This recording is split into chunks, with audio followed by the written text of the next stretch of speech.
देश दुनिया च बसते पंजाबियों को खुशामदीद। मैं हरजिंदर सिंह रंधावा, तुम देख रहे हो पंजाब टेलीविजन और मेरे नाल ने सीनियर जर्नलिस्ट रजीव भास्कर जी और इंद्रप्रीत जी, दोनों जी आया। बहुत बहुत शुक्रिया रंधावा जी। साਰਿਆਂ सत श्री अकाल जी। इंद्रप्रीत जी, पंजाबी का लोक गीतां वर्गा गीत आ, लगी वाले ते कदे नहीं ओ सौंदे, तेरी किवें अख लग गई, धर्म ना पल नींद ना आई। जदों कल दे पार्लीमेंट का उद्घाटन होया ਤੇ ਉਸ ਤੋਂ ਬਾਅਦ ਮੈਂ ਸਰਚ 'ਚ ਅੱਗੇ ਤੁਰਿਆ ਫਿਰਦਾ ਇਹ ਦੇਖਿਆ ਵੀ ਸਾਡੇ ਤਾਂ ਹੁਣ 13 ਤੋਂ 20 ਐਮਪੀ ਹੋ ਜਾਣੇ। ਅਗਲੀ ਜਿਹੜੀ ਹਲਕਾ ਹੱਦਬੰਦੀ ਕਮਿਸ਼ਨ ਨੇ ਬੈਠਣਾ ਹੈ ਉਹਦੇ ਵਿੱਚ ਸਾਡੇ 13 ਤੋਂ 20 ਹੋ ਜਾਣੇ ਆ ਔਰ ਸਾਡੀ ਅਸੈਂਬਲੀ ਦੇ ਵਿੱਚ ਵੀ ਸੀਟਾਂ 117 ਤੋਂ ਵੱਧ ਜਾਣੀਆਂ ਨੇ। ਇਹਦੇ ਵਿੱਚ ਰਾਖਵੇਂਕਰਨ ਦੇ ਨਜ਼ਰੀਏ ਤੋਂ ਵੀ ਸੀਟਾਂ ਤਾਂ ਹੋਣੀਆਂ ਨੇ। ਕਾਫੀ ਕੁਝ ਅਦਲ ਬਦਲ ਹੋਣ ਵਾਲਾ। ਮੈਨੂੰ ਤਾਂ ਇਹ ਵੀ ਫਿਕਰ ਵੱਡ ਖਾਂਦਾ ਰਿਹਾ ਵੀ ਜੇ ਅਸੀਂ ਅਗਲੀ ਪ੍ਰਪੋਜ਼ਲ ਦੇ ਵਿੱਚ ਵਿਧਾਨ ਪਰਿਸ਼ਦ ਲਿਆਉਣੀ ਹੋਈ, ਹੁਣ ਇੰਦਰਪ੍ਰੀਤ ਹੋਰਾਂ ਨੂੰ ਚੰਡੀਗੜ੍ਹ ਦੇ ਵਿੱਚ ਪਾਸ ਦੇ ਕੇ ਜਾਣਾ ਪੈਂਦਾ ਵਿਧਾਨ ਸਭਾ 'ਚ ਕਵਰੇਜ ਲਈ। ਅਸੀਂ ਇਹਨਾਂ ਨੂੰ ਵਿਧਾਨ ਪਰਿਸ਼ਦ 'ਚ ਭੇਜ ਦੇਣਾ, ਨਾਲੇ ਉੱਥੇ ਮੁੱਦੇ ਉਠਾਉਣ, ਨਾਲੇ ਰਿਪੋਰਟਿੰਗ ਕਰਨ।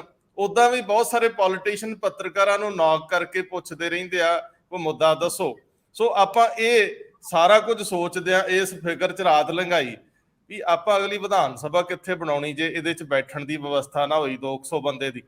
ਸੋ ਇਹ ਚੱਕਰ ਦੇ ਵਿੱਚ ਮੈਂ ਕਦੇ ਚੰਡੀਗੜ੍ਹ ਦੇ ਘੇਰੇ 'ਚ, ਕਦੇ ਚੰਡੀਗੜ੍ਹ ਦੇ ਆਸ-ਪਾਸ ਵੀ ਜ਼ਮੀਨ ਕਿੱਥੋਂ ਲੈਣੀ ਆ, ਇਹਦੇ ਸੰਬੰਧੀ ਡਿਟੇਲ ਦੱਸਦੇ ਆ। ਪਹਿਲਾਂ ਕਦੋਂ ਡੀਲਿਮਿਟੇਸ਼ਨ ਕਮਿਸ਼ਨ ਬਣੇ ਤੇ ਹੁਣ ਕਦੋਂ ਬਣ ਰਿਹਾ ਤੇ ਕਦੋਂ ਸੀਟਾਂ ਦਾ ਵਾਧਾ ਘਾਟਾ ਹੋ ਰਿਹਾ, ਡਿਟੇਲ ਗੱਲ ਕਰਦੇ ਆ ਤੁਹਾਡੇ ਨਾਲ।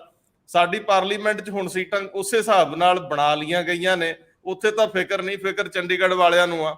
ਚੰਡੀਗੜ੍ਹ ਵਾਲਿਆਂ ਨੂੰ ਕਾਹਦਾ, ਉੱਥੇ ਸਾਡੀ ਪੰਜਾਬੀ ਭਾਸ਼ਾ ਨੂੰ ਚੱਕ ਕੇ ਬਾਹਰ ਮਾਰਿਆ। ਆਕਾਸ਼ਬਾਣੀ ਨੇ, ਦੂਰਦਰਸ਼ਨ ਨੇ, ਕਾਹਦੇ ਦਾਅਵੇ। ਐਵੇਂ ਭਰਮ ਟੁੱਟਦੇ ਨੇ। ਬੰਦਾ ਨੀਂਦ ਚੋਂ ਐਂ ਜਾਗਦਾ ਜਿੱਦਾਂ ਕਿਸੇ ਨੇ ਚੂੰਡੀ ਵੱਢ ਕੇ ਉਠਾਇਆ ਹੋਵੇ।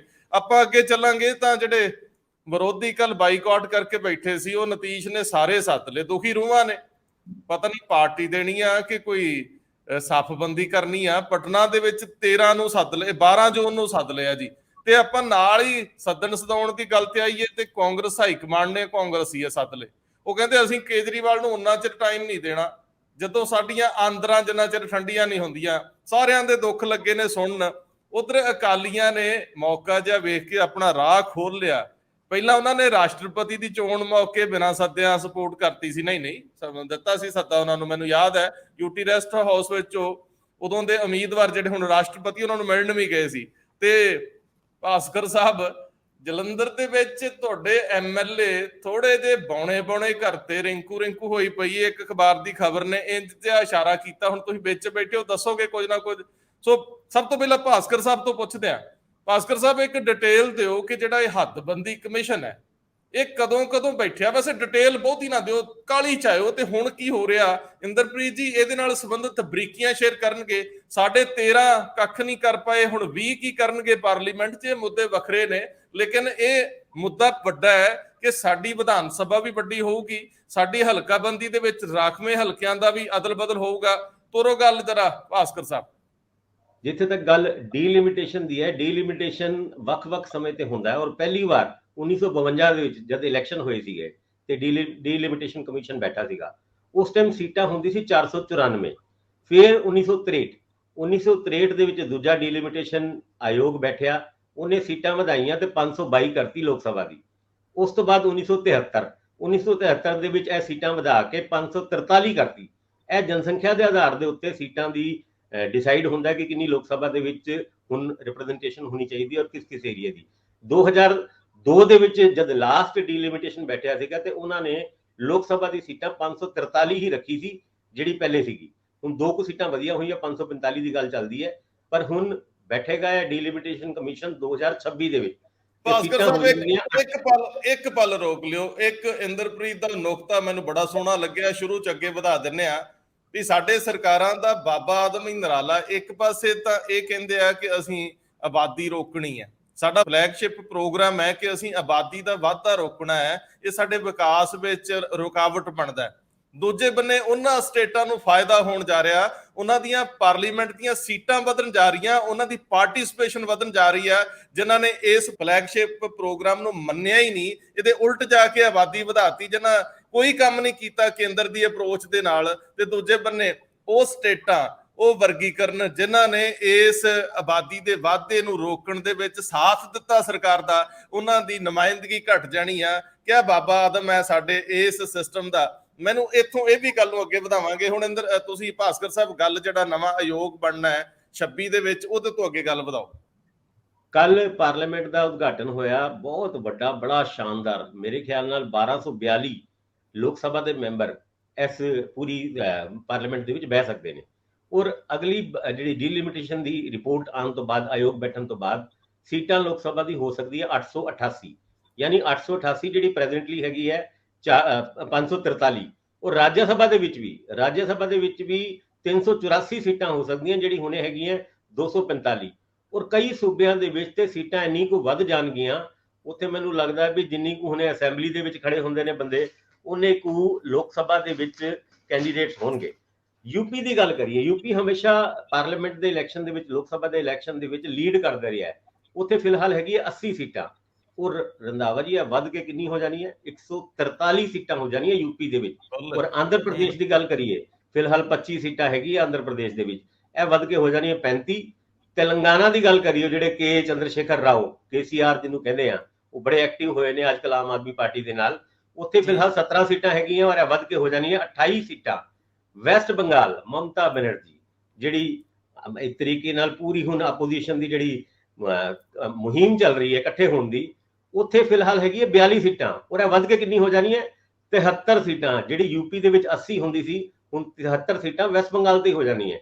और बिहार की गल करिए नीतीश कुमार जिन्हां ने जून 12 नूं सद लए सारे अपोजिशन वाले, कांग्रेस जाएगी कि नहीं जाएगी हजे पता नहीं, जिहदे विच 40 सीटां हजे हैगी है, यह भी वध के हो जानी है 70 सीटां।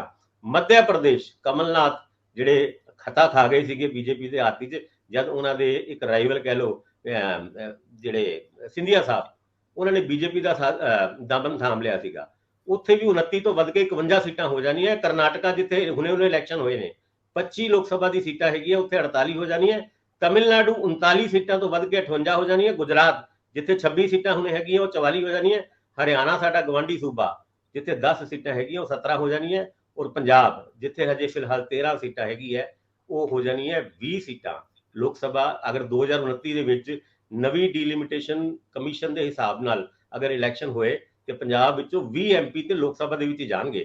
यह सारी कवायद दे विच यह गल नोट करन वाली है कि तीन सूबे 2029 दे विच सरकार बनाउण दे विच पूरा हथ होएगा, क्योंकि यह तीन सूबे हैगे ने यूपी जिथे वध के 143 सीटां हो जानी है। और यूपी तो बाद बिहार जिहड़ा नीतीश कुमार होने वाला है वो 73 सीटां दे नाल वो अगले इलैक्शन यानी 2029 दे लोक सभा इलैक्शन दे विच डिसाइड करेगा कि सरकार किहदी बननी है। वैस्ट बंगाल दे विच भी जिस तरह मैं पहले ही दस चुकिया कि 73 सीटां वैस्ट बंगाल दी थी और बिहार दी 70 सीटां हैगियां। यह सारी कवायद तो बाद अगले 2029 दी लोक सभा दे विच कौन कित्थे जाएगा, मेरे ख्याल नाल 888 बंदे जद चुने जाणगे वो अपने आप विच एक बड़ी वड्डी जिहदी तैयारी खास करके पार्लीमेंट दे विच कर ली गई है। क्योंकि कल भी जब मोदी साहब उद्घाटन कर रहे सीगे पार्लीमेंट का, उहदे विच भी यह गल्लां होईयां कि अगे चल के जे ज्वाइंट सैशन भी करना पैंदा है राज्य सभा का और लोक सभा का 2029 तो बाद, तद भी इन्नी को एकोमोडेशन हैगी है। पर गल तुसीं बिल्कुल ठीक कही है, जो तुसीं राती सोचते रहे कि पंजाब का की बनूगा जे पंजाब दे विच भी कुछ सीटां 200 के करीब हो गई तो 200 की कैपेसिटी साडी विधान सभा दे विच हैगी है। ऐदां दी चिंता सारी तकरीबन पूरे देश की विधान सभा जिथे जिथे हैगी है उत्थे चिंता तो वधी हुई है कि अगे चल के अकोमोडेट किद्दां करना है। पर फिलहाल यह कवायद 2026 दे विच शुरू हो रही है जी। इंद्रप्रीत जी हुण इहदियां बरीकियां ते चलीए, मैनूं लगदा जिहड़ी प्रतिशतता ਉਹਦੇ ਵਿੱਚ ਤਾਂ ਬਹੁਤਾ ਫਰਕ ਨਹੀਂ ਪੈਣਾ। ਜੇ ਹੁਣ ਉਹਨਾਂ ਦੀਆਂ यूपी ਦੇ ਵਿੱਚ 85 ਨੇ 85 ਨੇ ਤੇ ਸਾਡੀਆਂ 13 ਨੇ, ਸਾਡੀਆਂ 20 ਹੋ ਜਾਣੀਆਂ ਤੇ ਉਹਨਾਂ ਦੀਆਂ 147 ਭਾਸਕਰ ਸਾਹਿਬ ਜਿਵੇਂ ਦੱਸ ਰਹੇ। प्रतिशतता तो सिर्फ इन्नी एक फर्क पैना कि पंजाब की आबादी उन्नी नहीं वधी और यूपी दे विच आबादी का काफ़ी फ्लो रहा, उन्हां दी प्रतिशतता ज़्यादा रहूगी। लेकिन बाकी जिहड़े सूबे ने जिद्दां साडे आंढ गुआंढ च शरीक बैठे ने उन्हां सारियां दीयां ते उस अनुपात च ही वधणीਆਂ ने। खैर दूजे बन्ने जिहड़ियां विधान सभावां दीयां ने हो सकदा वो 200 भास्कर साहब ना होण, 160 के आस पास होण ते मेरे ख्याल साडे कोल 150 के करीब लोकां दे बैठण दा प्रबंध हैगा ही आ। पहिलां विधान परिषद भी किते हुंदी सी, भगवंत मान चाहण ते वो पंजाब दे इंटलैक्चुअल्स नूं बिठा सकदे ने, उत्थे विधान परिषद जीवित कर सकदे आ ਤੇ ਮੇਰੇ ਖਿਆਲ ਜ਼ਿਆਦਾ ਗਹਿ ਗਚਮੀਆਂ ਬਹਿਸਾਂ ਹੋਣਗੀਆਂ ਤੇ ਜ਼ਿਆਦਾ ਅੱਛੀ ਸੰਜੀਦਾ ਬਹਿਸ ਹੋਇਆ ਕਰੂਗੀ। ਹੁਣ ਤੁਸੀਂ ਇਹਦੀਆਂ ਡੀਲਿਮਿਟੇਸ਼ਨ ਦੀਆਂ ਬਰੀਕੀਆਂ ਬਾਰੇ ਅੰਦਰਪ੍ਰੀਤ ਜੀ ਜ਼ਰਾ ਕੁਝ ਪਰਦੇ ਚੱਕੋ। ਰੰਧਾਵਾ ਸਾਹਿਬ ਦੇਖੋ, ਮੈਂ ਨਾ ਇੱਕ ਉਦਾਹਰਣ ਦੇ ਤੌਰ ਤੇ ਤੁਹਾਨੂੰ ਦੱਸਣਾ ਚਾਹੂੰਗਾ ਕਿ ਸਾਡੇ ਰਾਮਪੁਰਾ ਫੂਲ ਦੇ ਨਾ ਇੱਕ ਨੈਸ਼ਨਲ ਅਵਾਰਡ ਹੀ ਰਹੇ ਨੇ ਜਿਨ੍ਹਾਂ ਨੇ ਪੰਜਾਬ ਦੇ ਵਿੱਚ ਖੂਨਦਾਨ ਦੀ ਮੁਹਿੰਮ ਨੂੰ ਜਿਹਨੂੰ ਕਹਿੰਦੇ ਮੁੱਢ ਰੱਖਿਆ।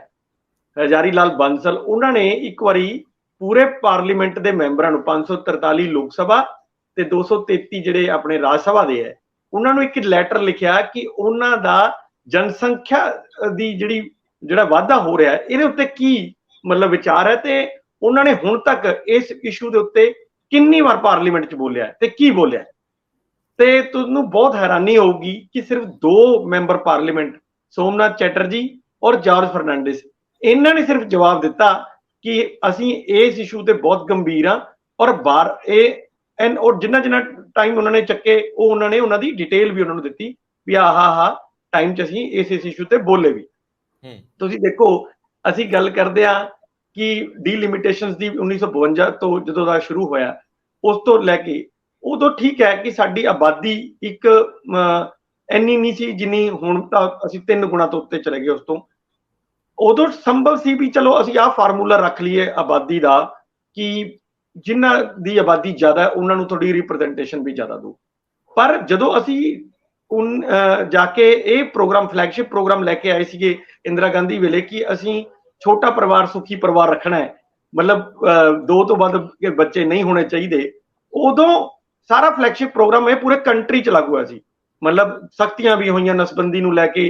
ਤੁਸੀਂ ਦੇਖੋ ਸੰਜੇ ਗਾਂਧੀ ਹੋਰਾਂ ਨੇ ਜਿਸ ਤਰ੍ਹਾਂ ਦੇ ਤਰੀਕੇ ਅਪਣਾਏ ਉਹ ਅੱਜ ਕਿਸੇ ਤੋਂ ਵੀ ਮਤਲਬ ਕੋਈ ਉਸ ਤੋਂ ਅਛੂਤਾ ਨਹੀਂ ਹੈ।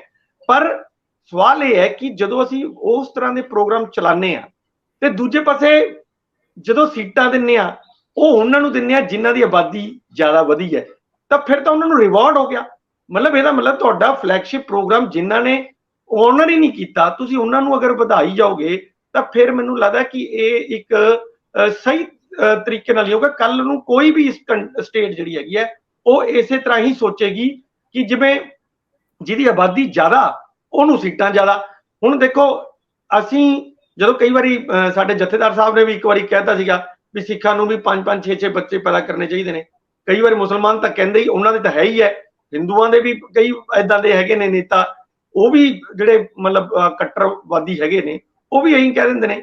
ਕਿਉਂ ਕਹਿੰਦੇ ਆ ਉਹ? ਇਸ ਕਰਕੇ ਹੀ ਕਹਿੰਦੇ ਆ ਕਿਉਂਕਿ ਕੰਟਰੀ ਦੇ ਵਿੱਚ ਮੁੱਲ ਸਿਰਾਂ ਦਾ ਪੈ ਰਿਹਾ ਨਾ ਕਿ ਕੁਆਲਿਟੀ ਦਾ ਪੈ ਰਿਹਾ। ਕੁਆਲਿਟੀ ਦੇ ਉੱਤੇ ਕੋਈ ਗੱਲ ਨਹੀਂ ਹੋ ਰਹੀ, ਜਿਨ੍ਹਾਂ ਕੋਲੇ ਸਿਰ ਜ਼ਿਆਦਾ ਨੇ ਉਹਨਾਂ ਦੀ ਹੋਈ ਗੱਲ ਜ਼ਿਆਦਾ ਹੋ ਰਹੀ ਹੈ। ਹੁਣ ਇਹਦਾ ਅਸਰ ਕੱਲਾ ਸੀਟਾਂ ਤੇ ਨਹੀਂ ਆਊਗਾ ਰੰਧਾਵਾ ਸਾਹਿਬ। ਤੁਸੀਂ ਦੇਖੋ ਜਦੋਂ ਅਸੀਂ ਇਹਦੀ ਟੈਕਸਾਂ ਦੀ ਵੰਡ ਕਰਦੇ ਹਾਂ ਉਦੋਂ ਵੀ ਇਹਦਾ ਅਸਰ ਆਉਂਦਾ। ਸਭ ਤੋਂ ਉੱਪਰ ਜਿਹੜਾ ਫਾਰਮੂਲਾ ਵੇਟੇਜ ਦੇਣ ਦਾ ਫਾਰਮੂਲਾ ਉਸ 'ਚ ਇਹ ਹੈ ਕਿ ਆਬਾਦੀ ਕਿੱਥੇ ਜ਼ਿਆਦਾ। ਯਾਨੀ ਕਿ ਅੱਜ ਦੇ ਤੁਸੀਂ ਜੇ ਪਿਛਲਾ 15ਵਾਂ ਫਾਈਨਾਂਸ ਕਮਿਸ਼ਨ ਦੀ ਰਿਪੋਰਟ ਦੇਖੋ ਨਾ, ਉਹ 'ਚ ਟੈਕਸ ਡੈਵੋਲੂਸ਼ਨ ਜਿਹੜੀ ਹੈਗੀ ਹੈ ਸਿਰਫ 4 ਸਟੇਟਾਂ ਇਹ ਜਿਹੀਆਂ ਨੇ ਜਿਹੜਾ ਕੰਟਰੀ ਦਾ 40% ਖਾ ਜਾਂਦੀਆਂ ਨੇ। ਯਾਨੀ ਕਮਾਈ ਕਰ ਰਿਹਾ ਹੈ ਪੰਜਾਬ ਵਰਗੇ, ਹਰਿਆਣਾ ਵਰਗੇ ਜਾਂ ਮਹਾਰਾਸ਼ਟਰ ਵਰਗੇ, ਗੁਜਰਾਤ ਵਰਗੀਆਂ ਸਟੇਟਾਂ, ਪਰ ਜ਼ਿਆਦਾ ਜਾ ਕਿਹਨੂੰ ਰਿਹਾ ਹੈ? ਯੂਪੀ ਵਰਗੇ, ਬਿਹਾਰ ਵਰਗੇ, ਮੱਧ ਪ੍ਰਦੇਸ਼ ਵਰਗੇ ਸਟੇਟਾਂ ਨੂੰ ਪੈਸਾ ਜ਼ਿਆਦਾ ਜਾ ਰਿਹਾ। ਇਹਦਾ ਮਤਲਬ ਕੀ ਹੈ? ਅਸੀਂ ਜੇ ਕੰਟਰੀ ਦੇ ਫਲੈਗਸ਼ਿਪ ਪ੍ਰੋਗਰਾਮ ਦੇ ਉੱਤੇ ਫੁੱਲ ਚੜਾਏ ਨੇ ਤਾਂ ਕੀ ਸਾਨੂੰ ਉਹਦਾ ਮਤਲਬ ਨੁਕਸਾਨ ਹੋਊਗਾ? ਸਾਨੂੰ ਪੀਨਲਾਈਜ਼ਡ ਕੀਤਾ ਜਾਊਗਾ? ਮਤਲਬ ਇਹ ਚੀਜ਼ਾਂ ਸੋਚਣ ਵਾਲੀਆਂ ਨੇ। ਤੇ ਮੈਨੂੰ ਲੱਗਦਾ ਵੀ ਜਿਹੜਾ ਇਹ 2026 ਚ ਕਮਿਸ਼ਨ ਬੈਠਣਾ ਹੈ ਉਹਨੇ ਸੀਟਾਂ ਕਿਸ ਤਰ੍ਹਾਂ ਵਧਾਣੀਆਂ ਨੇ। ਭਾਸਕਰ ਸਾਹਿਬ ਨੇ ਜੋ ਦੱਸਿਆ ਹੈਗਾ ਉਹ ਦੱਸਿਆ ਹੈ ਪਿਛਲੇ ਫਾਰਮੂਲੇ ਦੇ ਆਧਾਰ ਤੇ। ਜੋ ਪਹਿਲਾ ਫਾਰਮੂਲਾ ਯੂਜ਼ ਕੀਤਾ ਗਿਆ ਹੈ ਕਿ 10 ਲੱਖ ਦੀ ਆਬਾਦੀ ਪਿੱਛੇ 1 ਸੀਟ ਦੇ ਦਿਓ, ਤਾਂ ਕੀ ਇਸ ਵਾਰ ਵੀ ਫਾਰਮੂਲਾ ਉਹੀ ਹੋਏਗਾ ਜਾਂ ਮੈਂ ਜਿਸ ਤਰ੍ਹਾਂ ਕਿਹਾ ਵੀ ਨਹੀਂ, ਉਸ ਤਰ੍ਹਾਂ ਦਾ ਨਹੀਂ। ਜਿਹੜੇ ਫਲੈਗਸ਼ਿਪ ਪ੍ਰੋਗਰਾਮ ਨੇ ਜਿਨ੍ਹਾਂ ਨੇ ਉਸ ਤੇ ਵੀ ਆਪਣਾ ਕੰਮ ਕੀਤਾ ਹੈ ਅਸੀਂ ਉਹਨਾਂ ਨੂੰ ਵੀ ਰਿਵਾਰਡ ਦੇਣਾ ਹੈ। ਤਾਂ ਮੈਨੂੰ ਲੱਗਦਾ ਕਿ ਫਿਰ ਸਾਡੇ ਫਲੈਗਸ਼ਿਪ ਪ੍ਰੋਗਰਾਮ ਜ਼ਿਆਦਾ ਬਿਹਤਰ ਢੰਗ ਨਾਲ ਚੱਲ ਸਕਦੇ ਨੇ। ਹੁਣ ਤਾਂ ਇਸ ਤਰ੍ਹਾਂ ਹੀ ਹੋ ਗਿਆ ਕਿ ਜਿਵੇਂ ਪੰਜਾਬ ਨੂੰ ਪੀਨਲਾਈਜ਼ ਕਰਤਾ, ਕਿਉਂਕਿ ਜਿਹੜੀ ਲਾਸਟ ਜਨਸੰਖਿਆ ਜਨਗਣਨਾ ਹੋਈ ਹੈ ਉਹਦੇ ਵਿੱਚ ਪੰਜਾਬ ਆਬਾਦੀ ਦੇ ਦਰ ਨਾਲ ਮਾਈਨਸ 'ਚ ਚਲਾ ਗਿਆ ਔਰ ਕੇਰਲਾ ਵੀ ਮਾਈਨਸ ਚਲਾ ਗਿਆ। ਬਹੁਤ ਸਾਰੀਆਂ ਸਟੇਟਾਂ ਨੇ ਜਿਹੜੀਆਂ ਮਤਲਬ ਇਸ ਤੇ ਕੰਮ ਕਰ ਰਹੀਆਂ ਨੇ ਤੇ ਹੁਣ ਉਹ ਮਾਈਨਸ 'ਚ ਜਾ ਰਹੀਆਂ ਨੇ। ਸੋ ਜਿਹੜੀਆਂ ਮਤਲਬ ਮੈਨੂੰ ਲੱਗਦਾ ਕਿ ਇਹ ਉਹ ਸਟੇਟਾਂ ਨੇ ਜਿਨ੍ਹਾਂ ਨੇ ਉਸ ਕੰਟਰੀ ਦੇ ਫਲੈਗਸ਼ਿਪ ਪ੍ਰੋਗਰਾਮ ਸਿਰੇ ਚੜਾਏ ਨੇ ਤੇ ਉਹਨਾਂ ਨੂੰ ਪੀਨਲਾਈਜ਼ ਨਹੀਂ ਕਰਨਾ ਚਾਹੀਦਾ, ਉਹਨਾਂ ਨੂੰ ਕਿਸੇ ਰੂਪ 'ਚ ਰਿਵਾਰਡ ਦਿੱਤਾ ਜਾਣਾ ਚਾਹੀਦਾ। ਮੈਂ ਤੁਹਾਡੇ ਕੋਲ ਪੰਜਾਬ ਦੀ ਸਥਿਤੀ ਬਾਰੇ ਜਾਣਕਾਰੀ ਲੈਣੀ ਹੈ, ਲੇਕਿਨ ਜਦੋਂ ਤੁਸੀਂ ਗੱਲ ਕਰ ਰਹੇ ਸੀਗੇ ਨਾ ਕਿ ਸਾਡੇ ਇੱਥੇ ਸਿਰਾਂ ਦੀ ਗਿਣਤੀ ਦਾ ਮੁੱਲ ਹੈ, ਕੁਆਲਿਟੀ ਦਾ ਨਹੀਂ, ਅਸੀਂ ਜਿਹਨੂੰ ਸਭ ਤੋਂ ਵੱਧ ਤਸ਼ਬੀਹਾਂ ਨਾਲ ਜਾਂ ਜਿਹਨੂੰ ਜਿਹਦੇ ਖੂਬਸੂਰਤੀ ਦਾ ਅਸੀਂ ਲਗਾਤਾਰ ਦਮਗਜੇ ਮਾਰਦੇ ਹਾਂ, ਢੰਡੋਰਾ ਪਿੱਟਦੇ ਹਾਂ ਕਿ ਲੋਕਤੰਤਰੀ ਪ੍ਰਕਿਰਿਆ ਸਭ ਤੋਂ ਬਿਹਤਰ ਹੁੰਦੀ, ਤੇ ਹੈ ਵੀ। ਲੋਕ ਅਹਿਮ ਹੁੰਦੇ ਨੇ ਕਿਸੇ ਵੀ ਗਣਰਾਜ ਦੇ ਵਿੱਚ, ਬਣਦਾ ਵੀ ਇੰਝ ਹੀ ਹੈ ਨਾ। ਆਪਾਂ ਇਹਦੇ ਲਈ ਸੰਘਰਸ਼ ਕਰਦੇ ਹਾਂ, ਲੜਾਈਆਂ ਲੜਦੇ ਹਾਂ। ਸਾਡੇ ਪਾਕਿਸਤਾਨ ਦੇ ਵਿੱਚ ਜੇ ਉਹ ਸਹੀ ਲਾਗੂ ਨਹੀਂ ਹੁੰਦੀ ਤੇ ਉਹ ਵੇਖੋ ਉਹਨਾਂ ਦਾ ਹਾਲ ਕੀ ਆ।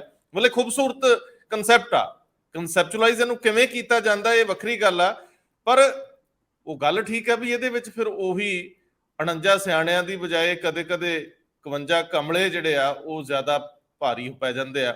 ਪਰ ਸਵਾਲ ਇਸ ਗੱਲ ਦਾ ਹੈ ਕਿ ਜੇ ਪੈਮਾਨਾ ਉਹੀ ਨਹੀਂ ਹੋਊਗਾ ਜਨਗਣਨਾ ਦੇ ਹਿਸਾਬ ਨਾਲ, ਗਿਣਤੀ ਦੇ ਹਿਸਾਬ ਨਾਲ, ਦੂਜਾ ਕਿਵੇਂ ਹੋ ਸਕਦਾ? ਖੇਤਰਬਲ ਦੇ ਹਿਸਾਬ ਨਾਲ ਵੀ ਅਸੀਂ ਮਾਰੇ ਜਾਵਾਂਗੇ ਤੇ ਜਨਗਣਨਾ ਦੇ ਹਿਸਾਬ ਨਾਲ ਵੀ ਆਪਾਂ ਮਾਰੇ ਜਾਵਾਂਗੇ। ਹੁਣ ਪੰਜਾਬ ਦੀ ਸਥਿਤੀ ਥੋੜੀ ਜਿਹੀ ਬਹੁਤ ਕਾਲੀ ਦੇ ਵਿੱਚ ਟੱਚ ਕਰ ਦਿਓ ਕਿ ਜੇ ਪੰਜਾਬ ਦੇ ਵਿੱਚ ਵਿਧਾਨ ਸਭਾਈ ਸੀਟਾਂ ਜਿਹੜੀਆਂ ਨੇ ਉਹਦੇ ਵਿੱਚ ਮੈਨੂੰ ਇੰਝ ਤਾਂ ਲੱਗਦਾ ਹੀ ਹੈ ਕਿ ਕੁਝ ਰਾਖਵੇਂ ਹਲਕੇ ਜਿਵੇਂ ਰਿਜ਼ਰਵ ਹਲਕੇ, ਐਸਸੀ ਹਲਕੇ ਨੇ, ਉਹ ਸ਼ਿਫਟ ਹੋ ਜਾਣਗੇ, ਬਦਲ ਜਾਣਗੇ, ਆਬਾਦੀ ਦੇ ਲਿਹਾਜ਼ ਨਾਲ ਕੁਝ ਚੇਂਜ ਹੋਣਗੇ, ਕੁਝ ਬਦਲੇ ਜਾਣਗੇ, ਕੁਝ ਮੇਰੇ ਖਿਆਲ ਵੱਧ ਵੀ ਜਾਣਗੇ, ਇੰਜ ਵੀ ਹੋ ਸਕਦਾ ਹੈ। ਤੇ ਕਿਉਂਕਿ ਹਿਜਰਤ ਬੜੀ ਤੇਜ਼ੀ ਨਾਲ ਹੋ ਰਹੀ ਆ, ਪਲਾਇਨ ਬੜੀ ਤੇਜ਼ੀ ਨਾਲ ਹੋ ਰਿਹਾ, ਇਹ ਵੀ ਜਿਹੜਾ ਅਸੰਤੁਲਨ ਆ, ਇਹ ਅਸਾਵਾਂਪਣ ਹੈ, ਇਹ ਵੀ ਆੜੇ ਆਊਗਾ। ਹਲਕਾ ਜਿਹਾ ਟੱਚ ਦੇ ਦਿਓ ਕਿ ਸਾਡੇ ਕਿੰਨੇ ਕੁ ਹੋ ਸਕਦੇ ਆ ਐਮਐਲਏ ਜਿਹੜੇ ਆ ਉਹ ਵਿਧਾਨ ਸਭਾ ਦੇ ਵਿੱਚ।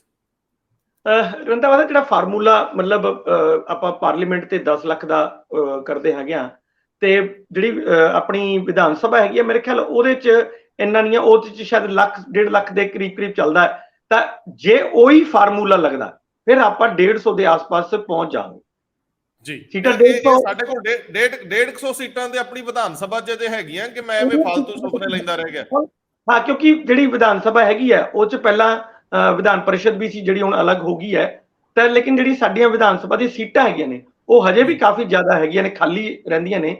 ਪਿਛਲੀਆਂ ਬੈਕ ਸਾਈਡ ਵਾਲੀਆਂ ਸੀਟਾਂ ਅਸੀਂ ਦੇਖਦੇ ਹੁੰਦੇ ਹਾਂ ਉਹਦਾ ਤਕਰੀਬਨ ਤਮਾਮ ਹੀ ਖਾਲੀ ਪਈਆਂ ਨੇ। ਤੇ ਐਤ ਕੀਤਾ ਕਿਉਂਕਿ ਓਪੋਜੀਸ਼ਨ ਕੋਲ ਵੀ ਸੀਟਾਂ ਨਹੀਂ ਹੈਗੀਆਂ ਤਾਂ ਓਪੋਜੀਸ਼ਨ ਵਾਲੀ ਬੈਂਚਸ ਵੀ ਸਾਰੀਆਂ ਤਕਰੀਬਨ ਖਾਲੀ ਨੇ। ਤੁਸੀਂ ਲਗਾ ਲਓ 18 ਕਾਂਗਰਸ ਦੇ ਨੇ, 2 ਭਾਜਪਾ ਦੇ ਨੇ, 2 ਹੀ ਕੀ ਨਾਮ ਹੈ 3 ਅਕਾਲੀ ਦਲ ਦੇ ਨੇ, ਤੇ 1 ਇਹਦਾ ਬਸਪਾ ਦਾ, ਤੇ 1 ਆਜ਼ਾਦ ਹੈ। ਤਾਂ ਇਹਨੂੰ ਲਾ ਕੇ ਤੁਸੀਂ ਲਗਾ ਲਓ ਕਿ 24-25 ਸੀਟਾਂ ਬਣਦੀਆਂ ਨੇ, ਤੇ ਬਾਕੀ ਤਾਂ ਫਿਰ ਸਾਰੀਆਂ ਖਾਲੀ ਪਏ ਨੇ ਬੈਂਚ। ਤੇ ਜੇ ਵਧਾ ਵੀ ਲਓਗੇ ਤਾਂ ਸਾਨੂੰ ਹਜੇ ਨਵੀਂ ਮਤਲਬ ਵਿਧਾਨ ਸਭਾ ਲੱਭਣ ਦੀ ਲੋੜ ਨਹੀਂ, ਸਾਡਾ ਕੰਮ ਚੱਲ ਜਾਏਗਾ ਫਿਲਹਾਲ। ਪਰ ਇਹ ਠੀਕ ਹੈ, ਮੈਂ ਬਾਰ-ਬਾਰ ਇਹੀ ਕਹਿ ਰਿਹਾ ਵੀ ਜੇ ਅਸੀਂ ਫਾਰਮੂਲੇ ਆਬਾਦੀ ਦੇ ਉੱਤੇ ਲਗਾਉਂਦੇ ਰਹੇ ਤਾਂ ਫਿਰ ਤਾਂ ਵੱਡੀਆਂ ਜਗ੍ਹਾ ਵੀ ਛੋਟੀਆਂ ਪੈ ਹੀ ਜਾਣਗੀਆਂ। ਹਾਂ, ਇਹ ਤਾਂ ਹੈ। ਚਲੋ ਖੈਰ, ਪਤਾ ਨਹੀਂ ਹੁੰਦਾ। ਦੇਖੋ, ਜੇਕਰ ਕੇਜਰੀਵਾਲ ਸਾਹਿਬ ਨੇ ਸੋਚਿਆ ਵਿਧਾਨ ਪਰਿਸ਼ਦ ਦਾ ਕੋਈ ਮੁੱਲ ਪੈਂਦਾ ਹੋਇਆ ਇਹ ਪਾਰਲੀਮਾਨੀ ਸਿਸਟਮ ਦੇ ਵਿੱਚ, ਕਦੇ ਰਾਸ਼ਟਰਪਤੀਆਂ ਕੋ ਹੋਰ ਚੋਣ ਦੇ ਵਿੱਚ ਬੰਦਿਆਂ ਦੀ ਗਿਣਤੀ ਦਾ ਹਿਸਾਬ ਹੋਇਆ, ਹੋ ਸਕਦਾ ਕਿਤੇ ਵਿਧਾਨ ਪਰਿਸ਼ਦ ਬਣ ਜੇ ਤੇ ਸਰਦਾਰਾ ਸਿੰਘ ਜੌਹਲ ਵਰਗੇ ਜਾਂ ਹੋਰ ਵੱਡੇ ਅਰਥ ਸ਼ਾਸਤਰੀ, ਲੇਖਕ ਜਾਂ ਬਾਕੀ ਜਿਹੜੇ ਉਹ ਵੀ ਅੰਦਰ ਪਹੁੰਚ ਜਾਣ ਤੇ ਉੱਥੇ ਜਾ ਕੇ ਕੋਈ ਗੱਲ-ਗੁਲ ਰੱਖਣ। ਭਾਸਕਰ ਸਾਹਿਬ, ਮੈਂ ਚੱਲਿਆ ਪਟਨੇ ਨਤੀਸ਼ ਜੀ ਨੇ ਚਾਹ ਤੇ ਸੱਦਿਆ ਨਹੀਂ, ਉਹਨਾਂ ਨੇ 12 ਜੂਨ ਦੀ ਜਿਹੜੀ ਮੀਟਿੰਗ ਹੈ ਉਹਦੇ ਲਈ ਸੱਦਿਆ। ਪਰ ਉਸ ਤੋਂ ਪਹਿਲਾਂ ਮੈਨੂੰ ਕਾਂਗਰਸ ਦਾ ਇੱਕ ਬੜਾ ਅਹਿਮ ਪਹਿਲੂ ਸਾਹਮਣੇ ਆ ਰਿਹਾ ਅਜੇ। ਹਾਲਾਂਕਿ 12 ਜੂਨ ਦੀ ਮੀਟਿੰਗ 'ਚ ਕਾਂਗਰਸ ਸ਼ਾਮਲ ਹੁੰਦੀ ਹੈ ਕਿ ਨਹੀਂ, ਜੇ ਹੁੰਦੀ ਹੈ ਤੇ ਕਿਸ ਰੂਪ 'ਚ ਹੁੰਦੀ ਹੈ, ਉਹ ਕਿਸ ਨੁਮਾਇੰਦੇ ਨੂੰ ਭੇਜਦੇ, ਉੱਥੇ ਕਾਂਗਰਸ ਦੇ ਪ੍ਰਧਾਨ ਜਾਣਗੇ ਜਾਂ ਕੋਈ ਕਿਸੇ ਥੱਲੇ ਬੰਦੇ ਨੂੰ ਨੁਮਾਇੰਦੇ ਵਜੋਂ ਭੇਜਤਾ ਜਾਊਗਾ, ਉਹਦੀ ਵੈਲਿਊ ਕੀ ਰਹੇਗੀ? ਕਾਂਗਰਸ ਅਜੇ ਤੇਲ ਵੇਖੋ, ਤੇਲ ਦੀ ਧਾਰ ਵੇਖੋ ਤੇ ਚੱਲਦੀ ਹੋਊਗੀ। ਪਰ ਜਿਹੜਾ ਅੱਜ ਘਟਨਾਕ੍ਰਮ ਵਾਪਰ ਰਿਹਾ, ਜਦੋਂ ਕੇਜਰੀਵਾਲ ਨੇ ਸਮਾਂ ਮੰਗਿਆ ਹੋਇਆ ਸੀ ਕਾਂਗਰਸੀ ਪ੍ਰਧਾਨ ਤੋਂ, ਖੜਗੇ ਸਾਹਿਬ ਤੋਂ, ਸਮਾਂ ਨਾ ਦੇ ਕੇ ਪਹਿਲਾਂ ਆਪਣੇ ਬੰਦੇ ਸੱਦ ਲਿਆ। ਉਹ ਦਿੱਲੀ ਵਰਗਾ ਅਮਲ ਨਹੀਂ ਦੁਹਰਾਉਣਾ ਚਾਹੁੰਦੇ। ਉਹ ਨਹੀਂ ਚਾਹੁੰਦੇ ਕਿ ਕੇਜਰੀਵਾਲ ਕਾਂਗਰਸ ਨੂੰ ਖਾਣ ਦੇ ਨਜ਼ਰੀਏ ਨਾਲ ਤੁਰੇ ਫਿਰਦੇ ਹੋਣ ਵੋਟ ਰਾਜਨੀਤੀ ਵਿੱਚ ਤੇ ਅਸੀਂ ਉਹਦੇ ਸਪੋਰਟ 'ਚ ਖੜ ਕੇ ਕਿਤੇ ਸ਼ਿਕਾਰ ਹੀ ਨਾ ਬਣ ਜਾਈਏ। ਮੇਰੇ ਖਿਆਲ ਇਹ ਵੀ ਇੱਕ ਸੋਚ ਚੱਲ ਰਹੀ ਹੈ। ਤੇ ਅੱਜ ਜਿਹੜੀ ਇਹ ਕਾਂਗਰਸੀਆਂ ਦੀ ਰਣਨੀਤੀ ਬਣਨ ਵਾਲੀ ਹੈ, ਇਹਦੇ ਤੇ ਇੱਕ ਟਿੱਪਣੀ ਦਿਓ ਜ਼ਰਾ। ਅੱਜ ਕਾਂਗਰਸ ਹਾਈ ਕਮਾਨ ਨੇ ਸੱਦ ਲਏ ਪੰਜਾਬ ਦੇ ਉਹ ਲੀਡਰ ਜਿਹੜੇ ਆਮ ਆਦਮੀ ਪਾਰਟੀ ਨੂੰ ਆਰਡੀਨੈਂਸ ਦੇ ਮੁੱਦੇ ਤੇ ਸਪੋਰਟ ਦੇਣ ਦੇ ਖਿਲਾਫ ਨੇ, ਖਾਸ ਕਰਕੇ ਪ੍ਰਤਾਪ ਸਿੰਘ ਬਾਜਵਾ ਹੋਣ, ਸੁਖਜਿੰਦਰ ਸਿੰਘ ਰੰਧਾਵਾ ਹੋਣ, ਰਾਜਾ ਵੜਿੰਗ ਹੋਣ। ਹਾਲਾਂਕਿ ਨਵਜੋਤ ਸਿੰਘ ਸਿੱਧੂ ਉਹਨਾਂ ਦਾ ਇਸ ਸੱਦੇ ਪੱਤਰ ਦੇ ਵਿੱਚ ਯਾਨੀ ਸੱਦਾ ਦੇਣ ਦੇ ਵਿੱਚ ਨਾਂ ਨਹੀਂ ਹੈਗਾ, ਕਿਉਂਕਿ ਉਹਨਾਂ ਨੂੰ ਬੁਲਾਇਆ ਗਿਆ ਕਿ ਨਹੀਂ ਬੁਲਾਇਆ ਗਿਆ ਇਸ ਗੱਲ ਦੀ ਕੰਸੋ ਸਾਨੂੰ ਹਜੇ ਤੱਕ ਨਹੀਂ ਲੱਗੀ। ਪਰ ਹਾਂ, ਪ੍ਰਤਾਪ ਸਿੰਘ ਬਾਜਵਾ ਜਦ ਤੋਂ ਇਹ ਸਪੋਰਟ ਮੰਗੀ ਹੈ, ਟਾਈਮ ਮੰਗਿਆ ਹੈ, ਖਾਸ ਕਰਕੇ ਕੇਜਰੀਵਾਲ ਉਹਨਾਂ ਨੇ ਰਾਹੁਲ ਗਾਂਧੀ ਤੇ ਖੜਗੇ ਸਾਹਿਬ ਤੋਂ। ਬਾਜਵਾ ਸਾਹਿਬ ਬੜੇ ਇੱਕ ਵਿਰੋਧੀ ਇਸ ਗੱਲ ਤੇ ਵੀ ਆਹ ਤੇ ਸਾਨੂੰ ਪੰਜਾਬ ਦੇ ਵਿੱਚ ਖਾ ਗਏ, ਪਹਿਲੇ ਦਿੱਲੀ 'ਚ ਖਾ ਗਏ, ਔਰ ਜਿੱਥੇ ਆਮ ਆਦਮੀ ਪਾਰਟੀ ਜਾਂਦੀ ਹੈ ਉੱਥੇ ਸਭ ਤੋਂ ਪਹਿਲੇ ਕਾਂਗਰਸ ਨੂੰ ਖਾਂਦੀ ਹੈ। ਇਸ ਗੱਲ ਦਾ ਧਿਆਨ ਰੱਖਣਾ ਚਾਹੀਦਾ ਹੈ। ਪਰ ਕਾਂਗਰਸ ਹਾਈ ਕਮਾਨ ਵੀ ਕਸੂਤੀ ਫਸੀ ਹੋਈ ਹੈ, ਕਿਉਂਕਿ ਬਹੁਤ ਟਾਈਮ ਤੋਂ ਕਾਂਗਰਸ ਇਹ ਕੋਸ਼ਿਸ਼ ਕਰ ਰਹੀ ਹੈ ਕਿ ਸਾਰੀ ਆਪੋਜੀਸ਼ਨ ਪਾਰਟੀਆਂ ਨੂੰ ਇਕੱਠੇ ਕਰੀਏ, ਛਤਰੀ ਥੱਲੇ ਕਰੀਏ, ਤਾਂ ਕਿ ਭਾਜਪਾ ਨੂੰ 2024 ਦੇ ਵਿੱਚ ਕੜਾ ਮੁਕਾਬਲਾ ਦੇ ਸਕੀਏ। ਹੁਣ ਇਕੱਠੇ ਹੋਣ ਦੀ ਗੱਲ ਆ ਰਹੀ ਹੈ ਤੇ ਫਿਰ ਉੱਥੇ ਗੱਲ ਇਸ਼ੂਜ਼ ਦੀ ਵੀ ਆਉਂਦੀ ਹੈ।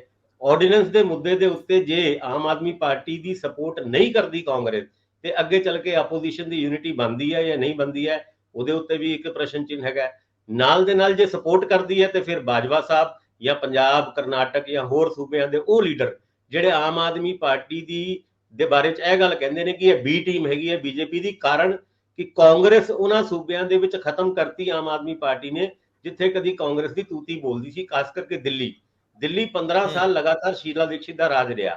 ਆਮ ਆਦਮੀ ਪਾਰਟੀ ਨੇ ਐਂਟਰੀ ਮਾਰ ਕੇ ਹੁਣ ਕਾਂਗਰਸ ਨੂੰ ਉੱਥੇ ਜ਼ੀਰੋ ਕਰਤਾ ਹੈ, ਜਿਹਦਾ ਉਹਨਾਂ ਕਈ ਵਾਰ ਤੁਸੀਂ ਦੇਖਿਆ ਹੋਏਗਾ ਅਜੇ ਮਾਕਨ ਉਹਨਾਂ ਬਾਰ-ਬਾਰ ਇਹ ਗੱਲ ਕਹਿੰਦੇ ਨੇ ਕਿ ਨਾ ਕਿਸੇ ਵੀ ਤਰੀਕੇ ਨਾਲ ਆਮ ਆਦਮੀ ਪਾਰਟੀ ਨੂੰ ਨਾ ਸਪੋਰਟ ਦੇਣਾ, ਐਨੇ ਤੇ ਸਾਨੂੰ ਜ਼ੀਰੋ ਕਰਤਾ। ਹੁਣ ਇਸ ਜ਼ੀਰੋ ਦੇ ਖੇਲ ਦੇ ਵਿੱਚ, ਕਿਉਂਕਿ ਕਾਂਗਰਸ ਚਾਹੁੰਦੀ ਹੈ 2024 ਤੋਂ ਪਹਿਲੇ ਹੀਰੋ ਬਣਨ ਦੀ, ਯਾਨੀ ਆਪੋਜੀਸ਼ਨ ਨੂੰ ਲੀਡ ਕਰਨ ਦੀ। ਜੂਨ 12 ਦੀ ਉਸ ਮੀਟਿੰਗ ਦਾ ਜ਼ਿਕਰ ਤੁਸੀਂ ਕਰਕੇ ਹਟੇ ਹੋ, ਪਟਨਾ ਦੇ ਵਿੱਚ ਨਿਤੀਸ਼ ਕੁਮਾਰ ਉਹਨਾਂ ਨੇ ਬੁਲਾ ਲਿਆ, ਔਰ ਖਾਸ ਕਰਕੇ ਇਹਦੀ ਇੱਕ ਤਰੀਕੇ ਨਾਲ ਅਗਵਾਈ ਕਰਦੇ ਰਹੇ ਨੇ ਨਿਤੀਸ਼ ਕੁਮਾਰ। ਪਰ ਤ੍ਰਿਣਮੂਲ ਕਾਂਗਰਸ ਦੀ ਮਮਤਾ ਬੈਨਰਜੀ ਉਹ ਆਪਣੇ ਆਪ ਵਿੱਚ ਪੂਰੀ ਇਹਦੀ ਕਵਾਇਦ ਰਚ ਰਹੀ ਹੈ, ਔਰ ਕਿਸ ਤਰੀਕੇ ਨਾਲ ਸਾਰੀ ਆਪੋਜੀਸ਼ਨ ਪਾਰਟੀ ਨੂੰ, ਕਾਂਗਰਸ ਉੱਥੇ ਜਾਏਗੀ ਜਾਂ ਨਹੀਂ ਜਾਏਗੀ ਇਹਦੇ ਉੱਤੇ ਹਜੇ ਪ੍ਰਸ਼ਨ ਚਿੰਨ੍ਹ ਬਣਿਆ ਹੋਇਆ ਹੈ। ਪਰ ਜੇ ਨਹੀਂ ਵੀ ਜਾਂਦੀ ਤੇ ਬਾਕੀ ਸਾਰੀ ਆਪੋਜੀਸ਼ਨ ਪਾਰਟੀਆਂ ਇਕੱਠੀ ਹੋ ਜਾਂਦੀ ਹੈ ਤੇ ਬਾਅਦ ਚੋਂ ਚੱਲ ਕੇ ਕਾਂਗਰਸ ਦੀ ਵੀ ਇਹ ਮਜਬੂਰੀ ਹੋ ਜਾਏਗੀ ਕਿ ਉਸ ਕੈਂਪ ਨੂੰ ਜੁਆਇਨ ਕਰੇ, ਕਿਉਂਕਿ ਬਿਨਾਂ ਆਪੋਜੀਸ਼ਨ ਤੋਂ ਕਾਂਗਰਸ ਵੀ ਅੱਗੇ ਜਾਂ ਯੂਪੀਏ ਕਹਿ ਲਓ ਉਹ ਅੱਗੇ ਸਰਕਾਰ ਬਣਾਉਣ ਦੀ ਕਵਾਇਦ ਦੇ ਵਿੱਚ ਫੇਲ ਨਜ਼ਰ ਆਉਂਦੀ ਹੈ। ਹੁਣ ਇਸ ਸਥਿਤੀ ਦੇ ਵਿੱਚ ਬਾਜਵਾ ਸਾਹਿਬ, ਰੰਧਾਵਾ ਸਾਹਿਬ, ਰਾਜਾ ਵੜਿੰਗ ਹੋਣਾ ਜਿਹੜੇ ਅੱਜ ਦਿੱਲੀ ਪਹੁੰਚ ਰਹੇ ਨੇ, ਉਹ ਆਪਣੀ ਗੱਲ ਨੂੰ ਕਿੰਨੀ ਇਫੈਕਟਿਵਲੀ ਰੱਖਦੇ ਨੇ ਤੇ ਉਹਨਾਂ ਦੀ ਗੱਲ ਨੂੰ ਕਿੰਨੀ ਕੁ ਤਵੱਜੋ ਕੇਂਦਰੀ ਲੀਡਰਸ਼ਿਪ ਦਿੰਦੀ ਹੈ, ਇਹ ਗੱਲ ਦੇਖਣ ਵਾਲੀ। ਦਿੱਲੀ ਬੁਲਾ ਰਹੇ ਨੇ ਕਿ ਇੱਥੋਂ ਟੈਲੀਫੋਨ ਤੇ ਕਾਨਫਰੰਸ ਕਾਲ ਤੇ ਵੀਡੀਓ ਤੇ ਲੈ ਲੈਣਗੇ, ਕੋਈ ਫਰਕ ਨਹੀਂ ਪੈਂਦਾ, ਗੱਲ ਤਾਂ ਰਾਏ ਦੀ ਹੈ। ਪਰ ਜਦੋਂ ਕਿਤੇ ਇਵੈਂਟ ਬਣਾਉਣਾ ਹੋਵੇ, ਮੀਟਿੰਗ ਤੇ ਵੱਖਰਾ ਸਵਾਦ ਹੁੰਦਾ। ਬੰਦੇ ਵਧੀਆ ਆਪਣੇ ਕੁੜਤੇ ਪਜਾਮੇ ਮਾਵਿਆਂ ਵਾਲੇ ਜਦੋਂ ਲੈ ਕੇ ਜਾਂਦੇ ਆ, ਉੱਥੇ ਪਤਾ ਲੱਗਦਾ ਅਸੀਂ ਲੀਡਰ ਆ। ਇੰਦਰਪ੍ਰੀਤ ਜੀ, ਹਾਸਾ ਠੱਠਾ ਕਰ ਲਈਦਾ ਕਿਉਂਕਿ ਆਪਣੇ ਨੇ ਸਾਰੇ, ਬਗਾਨਾ ਕੋਈ ਨਹੀਂ ਗਾ, ਭਾਵੇਂ ਉਹ ਕਾਂਗਰਸੀਏ ਹੋਣ, ਅਕਾਲੀਏ ਹੋਣ, ਆਪ ਵਾਲੇ ਹੋਣ, ਕੌਣ ਬਗਾਨਾ। ਇਹ ਜਿੱਦਾਂ ਦੇ ਚੋਜ ਕਰਦੇ ਰਹਿੰਦੇ ਆ, ਜਿੱਦਾਂ ਇਹ ਖੇਡਦੇ ਆ ਸਿਆਸਤ ਨੂੰ, ਉਹਦੇ ਵਿੱਚ ਦਿਲਚਸਪੀਆਂ ਪੈਦਾ ਹੁੰਦੀਆਂ, ਇਹ ਖਬਰ ਪੈਦਾ ਕਰਦੇ ਆ। ਇੱਕ ਟਿੱਪਣੀ ਇਸ ਗੱਲ ਤੇ ਦਿਓ। ਫਿਰ ਦੂਜਾ ਮਾਮਲਾ, ਮੈਂ ਆਸ਼ੂਤੋਸ਼ ਦਾ ਇੱਕ ਲੇਖ ਜਿਹਾ ਪੜ੍ਹ ਰਿਹਾ ਸੀਗਾ, ਉਹਨਾਂ ਦੀ ਸਟੋਰੀ ਹੈ ਜਿਹਦੇ ਵਿੱਚ ਉਹ ਕਹਿੰਦੇ ਆ ਕਿ ਇਤਿਹਾਸਕ ਪਲ ਦਾ ਗਵਾਹ ਨਾ ਬਣਨਾ ਵਿਰੋਧੀ ਧਿਰ ਦੀ ਵੱਡੀ ਭੁੱਲ, ਜਿਹਦੇ ਚ ਉਹ ਜ਼ਿਕਰ ਕਰਦੇ ਆ ਕਿ ਨਵੇਂ ਪਾਰਲੀਮੈਂਟ ਭਵਨ ਦੇ ਸਾਹਮਣੇ ਲੋਕ ਜਦੋਂ ਪਰਿਵਾਰਾਂ ਨਾਲ ਫੋਟੋਆਂ ਖਿਚਾ ਰਹੇ ਸੀ ਨਾ, ਤੇ ਉਹ ਇਹ ਨਹੀਂ ਸੀ ਸੋਚ ਰਹੇ ਕਿ ਇਹਦੇ ਪਿੱਛੇ ਵਿਵਾਦ ਕੀ ਆ, ਵਿਰੋਧੀ ਆਏ ਕਿ ਨਹੀਂ ਆਏ। ਉਹਨਾਂ ਲਈ ਪਾਰਲੀਮੈਂਟ ਦੀ ਇਸ ਉਦਘਾਟਨ ਮੌਕੇ ਦਾ ਗਵਾਹ ਬਣਨਾ ਹੀ ਇੱਕ ਆਪਣੇ ਆਪ ਦੇ ਵਿੱਚ ਯਾਦਗਾਰੀ ਪਲ ਸੀਗਾ। ਸੋ ਇਹਨੂੰ ਟੱਚ ਕਰਦੇ ਆ ਹਲਕਾ ਜਿਹਾ ਕੱਲ ਦੀ ਪੋਲਿਟਿਕਸ ਨੂੰ। ਉਸ ਤੋਂ ਬਾਅਦ ਆਪਾਂ ਚੱਲਾਂਗੇ ਅਕਾਲੀ ਪੋਲਿਟਿਕਸ ਵੱਲ, ਜਿਹੜੀ ਪੋਲਿਟਿਕਸ ਮੁੜ ਨਵਿਆਉਣਾ ਚਾਹੁੰਦੀ ਆਪਣੇ ਆਪ ਨੂੰ, ਲੇਕਿਨ ਉਹਨਾਂ ਲੀਹਾਂ ਤੇ ਜਿਨ੍ਹਾਂ ਲੀਹਾਂ ਦੇ ਉੱਤੇ ਉਹ ਲਗਭਗ ਹਾਸ਼ੀਏ ਤੇ ਗਏ ਨੇ, ਉਹ ਜਿਹਦੇ ਵਿੱਚ ਪੰਥਕ ਮੁਹਾਂਦਰਾ ਗਵਾਇਆ, ਜਿੱਥੇ ਉਹਨਾਂ ਨੇ ਕਿਸਾਨੀ ਖਾਸਾ ਖੋਇਆ, ਉਹ ਸਾਰੀਆਂ ਗੱਲਾਂ ਉਹ ਮੁੜਨਾ ਚਾਹੁੰਦੇ ਆ। ਸ਼ਾਇਦ ਉਹਨਾਂ ਨੂੰ ਇਹੀ ਆਖਰੀ ਬਦਲ ਲੱਗਦਾ ਹੋਊਗਾ। ਤੇ ਮੈਂ ਤੁਹਾਡੇ ਕੋਲ ਇੱਥੇ ਟਿੱਪਣੀ ਪਹਿਲਾਂ ਚਾਹੁੰਦਾ ਹੈ ਕਿ ਕਾਂਗਰਸੀਏ ਦਿੱਲੀ ਨੂੰ ਜਾ ਰਹੇ ਨੇ ਤੇ ਦਿੱਲੀ ਵਾਲਿਆਂ ਨੂੰ ਉਹ 12 ਜੂਨ ਨੂੰ ਉੱਥੇ ਸੱਦ ਰਹੇ ਨੇ। ਇਹ ਸਾਰੇ ਆਪਸ ਵਿੱਚ ਮੇਲ ਜੋਲ ਕਿੱਦਾਂ ਬਣਾਈ? ਰੰਧਾਵਾ ਸਾਹਿਬ, ਜਿਹੜੀ ਤਾਂ ਪਟਨਾ ਵਾਲੀ ਮੀਟਿੰਗ ਦੀ ਗੱਲ ਤੁਸੀਂ ਕੀਤੀ ਹੈਗੀ ਹੈ ਕਿ 12 ਜੂਨ ਨੂੰ ਸਾਰੇ ਉੱਥੇ ਮਤਲਬ ਇਕੱਠੇ ਹੋ ਰਹੇ ਆ, ਉਸ ਤੋਂ ਪਹਿਲਾਂ ਇਹੀ ਸੇਮ ਕਵਾਇਦ ਸ਼੍ਰੋਮਣੀ ਅਕਾਲੀ ਦਲ ਨੇ ਵੀ ਸ਼ੁਰੂ ਕੀਤੀ ਸੀ। ਤੁਹਾਨੂੰ ਯਾਦ ਹੋਊਗਾ, ਉਹਨਾਂ ਨੇ 1.5 ਸਾਲ ਪਹਿਲਾਂ ਚੰਦੂ ਬਾਜਰਾ ਸਾਹਿਬ ਦੀ, ਪਲਵਿੰਦਰ ਭੁੰਦੜ ਔਰ ਨਰੇਸ਼ ਗੁਜਰਾਲ ਦੀ ਇੱਕ 3 ਮੈਂਬਰੀ ਕਮੇਟੀ ਬਣਾਈ ਸੀ, ਜਿਨ੍ਹਾਂ ਨੇ ਸਾਰੇ ਕੰਟਰੀ ਦੀਆਂ ਰੀਜਨਲ ਪਾਰਟੀਆਂ ਕੋਲੇ ਜਾ ਕੇ ਇਹ ਗੱਲ ਕਰਨੀ ਸੀ ਕਿ ਉਹ ਇਕੱਠੇ ਹੋ ਕੇ ਲੜਾਈ ਲੜਨ। ਉਹ ਗਏ ਵੀ ਸੀ, ਮਮਤਾ ਬੈਨਰਜੀ ਨੂੰ ਵੀ ਮਿਲੇ ਸੀ, ਸਟਾਲਿਨ ਨੂੰ ਵੀ ਮਿਲੇ ਸੀ, DMK ਵਾਲਿਆਂ ਨੂੰ ਵੀ ਮਿਲੇ ਸੀ, ਕੇ ਚੰਦਰ ਰਾਓ ਜਿਹੜੇ ਕੇ ਚੰਦਰ ਸ਼ੇਖਰ ਨੇ ਉਹਨਾਂ ਨੂੰ ਵੀ ਮਿਲੇ ਸੀ, ਤੇ ਸ਼ਰਦ ਪਵਾਰ ਹੋਰਾਂ ਨੂੰ, ਸਾਰਿਆਂ ਨੂੰ ਮਿਲ ਕੇ ਆਏ ਸੀ। ਇੱਕੋ ਹੀ ਚੀਜ਼ ਦੀ ਜਿਹੜੀ ਸਭ ਤੋਂ ਵੱਡੀ ਖਾਮੀ ਨਜ਼ਰ ਆਈ ਸੀ ਉਹ ਇਹ ਆਈ ਸੀ ਕਿ ਇਹਨਾਂ ਨੂੰ ਲੀਡ ਕੌਣ ਕਰੇ। ਔਰ ਉਹਨਾਂ ਨੇ ਕਿਹਾ ਵੀ ਇਹ ਕਿ ਇਹਦੇ ਲਈ ਪ੍ਰਕਾਸ਼ ਸਿੰਘ ਬਾਦਲ ਸਾਹਿਬ ਨੂੰ ਕਹੋ ਕਿ ਉਹ ਇਹ ਮੋਰਚਾ ਸੰਭਾਲਣ, ਕਿਉਂਕਿ ਉਹਨਾਂ ਤੋਂ ਵੱਡਾ ਇਸ ਟਾਈਮ ਕੋਈ ਲੀਡਰ ਹੈ ਨਹੀਂ ਜਿਹੜਾ ਇਹ ਸਾਰੀਆਂ ਪਾਰਟੀਆਂ ਨੂੰ ਇਕੱਠਾ ਕਰਕੇ ਲੀਡ ਕਰ ਸਕੇ। ਤਾਂ ਤੈਅ ਹੋਇਆ ਕਿ ਠੀਕ ਹੈ, ਦਿੱਲੀ ਦੇ ਵਿੱਚ ਮੀਟਿੰਗ ਕੀਤੀ ਜਾਏਗੀ ਤੇ ਬਾਲ ਸਾਹਿਬ ਉੱਥੇ ਆਣਗੇ ਤੇ ਸਾਰਿਆਂ ਨਾਲ ਗੱਲਬਾਤ ਕਰਨਗੇ। ਕਾਂਗਰਸ ਅਕਾਲੀ ਦਲ ਦੀ ਇਹ ਪ੍ਰੋਬਲਮ ਹੈਗੀ ਹੈ ਕਿ ਜਿੱਥੇ ਜਿੱਥੇ ਉਹਨਾਂ ਦੀ ਲੜਾਈ ਸਿੱਧੀ ਕਾਂਗਰਸ ਨਾਲ ਹੈ, ਉੱਥੇ ਉਸ ਪਾਰਟੀਆਂ ਨਾਲ ਨਹੀਂ ਜਾ ਸਕਦੇ। ਇਹੀ ਦਿੱਕਤ ਉੱਥੇ ਵੀ ਆ ਰਹੀ ਸੀ ਦੂਜੀ ਪਾਰਟੀਆਂ ਨੂੰ ਵੀ, ਕਿ ਜਿੱਥੇ ਜਿੱਥੇ ਉਹਨਾਂ ਦੀ ਆਪਸੀ ਲੜਾਈ ਹੈਗੀ ਹੈ ਉਹ ਦੂਜੀ ਪਾਰਟੀਆਂ ਨਾਲ ਫਿਰ ਨਹੀਂ ਜਾ ਸਕਦੇ। ਸੋ ਇਹ ਕਿਵੇਂ ਹੱਲ ਹੋਏ, ਇਹਦੇ ਲਈ ਪ੍ਰਕਾਸ਼ ਸਿੰਘ ਬਾਦਲ ਦੀ ਡਿਊਟੀ ਲਗਾਈ ਸੀ, ਪਰ ਪ੍ਰਕਾਸ਼ ਸਿੰਘ ਬਾਦਲ ਦੀ ਸਿਹਤ ਠੀਕ ਨਾ ਹੋਣ ਕਰਕੇ ਇਹ ਮੀਟਿੰਗ ਹੋ ਨਹੀਂ ਸਕੀ ਤੇ ਉਸ ਤੋਂ ਬਾਅਦ ਫਿਰ ਇਹ ਸਾਰੀ ਕਵਾਇਦ ਜਿਹੜੀ ਹੈਗੀ ਹੈ ਉਹ ਖਤਮ ਹੋ ਕੇ ਰਹਿ ਗਈ। ਹੁਣ ਸੇਮ ਹੀ ਉਹ ਕਵਾਇਦ ਜਿਹੜੀ ਹੈਗੀ ਹੈ ਮਮਤਾ ਬੈਨਰਜੀ ਔਰ ਨਿਤਿਸ਼ ਕੁਮਾਰ ਨੇ ਸ਼ੁਰੂ ਕੀਤੀ ਹੈ। ਪ੍ਰੋਬਲਮ ਫਿਰ ਉੱਥੇ ਹੀ ਰੰਧਾਵਾ ਸਾਹਿਬ ਆਏਗੀ, ਜਿਹੜੀ ਆਪਾਂ ਪਹਿਲਾਂ ਗੱਲ ਕਰ ਰਹੇ ਹਾਂ ਕਿ ਲੀਡਰ ਕੌਣ, ਮੋਦੀ ਦੇ ਮੁਕਾਬਲੇ ਦੇ ਵਿੱਚ ਲੀਡਰ ਕੌਣ। ਤਿੰਨ ਹੀ ਨਾਂ ਦੇਖੋ ਉੱਭਰ ਰਹੇ ਨੇ, ਉਹਨਾਂ ਚੋਂ ਸਭ ਤੋਂ ਪਹਿਲਾਂ ਜਿਹੜਾ ਹੈਗਾ ਰਾਹੁਲ ਗਾਂਧੀ ਦਾ, ਜੋ ਕਾਂਗਰਸ ਜਿਹੜੀ ਕਿ ਸਭ ਤੋਂ ਵੱਡੀ ਪਾਰਟੀਆਂ ਦੇ ਵਿੱਚ ਇੱਕ ਹੈ, ਤਾਂ ਕਾਂਗਰਸ ਦੇ ਵਿੱਚ ਉਹ ਲੀਡਰ ਉਹੀ ਨੇ। ਫਿਰ ਨਿਤਿਸ਼ ਕੁਮਾਰ ਦਾ ਜੋ ਬਹੁਤ ਸਿਆਣੇ ਲੀਡਰ ਮੰਨੇ ਜਾਂਦੇ ਤੇ ਬਹੁਤ ਤਜਰਬਾ ਉਹਨਾਂ ਕੋਲੇ, ਤੇ ਇੱਕ ਉਹ ਨੇ। ਫਿਰ ਮਮਤਾ ਬੈਨਰਜੀ ਹੈ ਜਿਹੜੀ ਬੜੀ ਤੇਜ਼ ਤਰਾਰ ਲੀਡਰ ਮੰਨੀ ਜਾਂਦੀ ਹੈ। ਇਹ ਤਿੰਨ ਕ ਨਾਂ ਹੀ ਮੈਨੂੰ ਲੱਗਦਾ ਕਿ ਇਹੋ ਜਿਹੇ ਨੇ।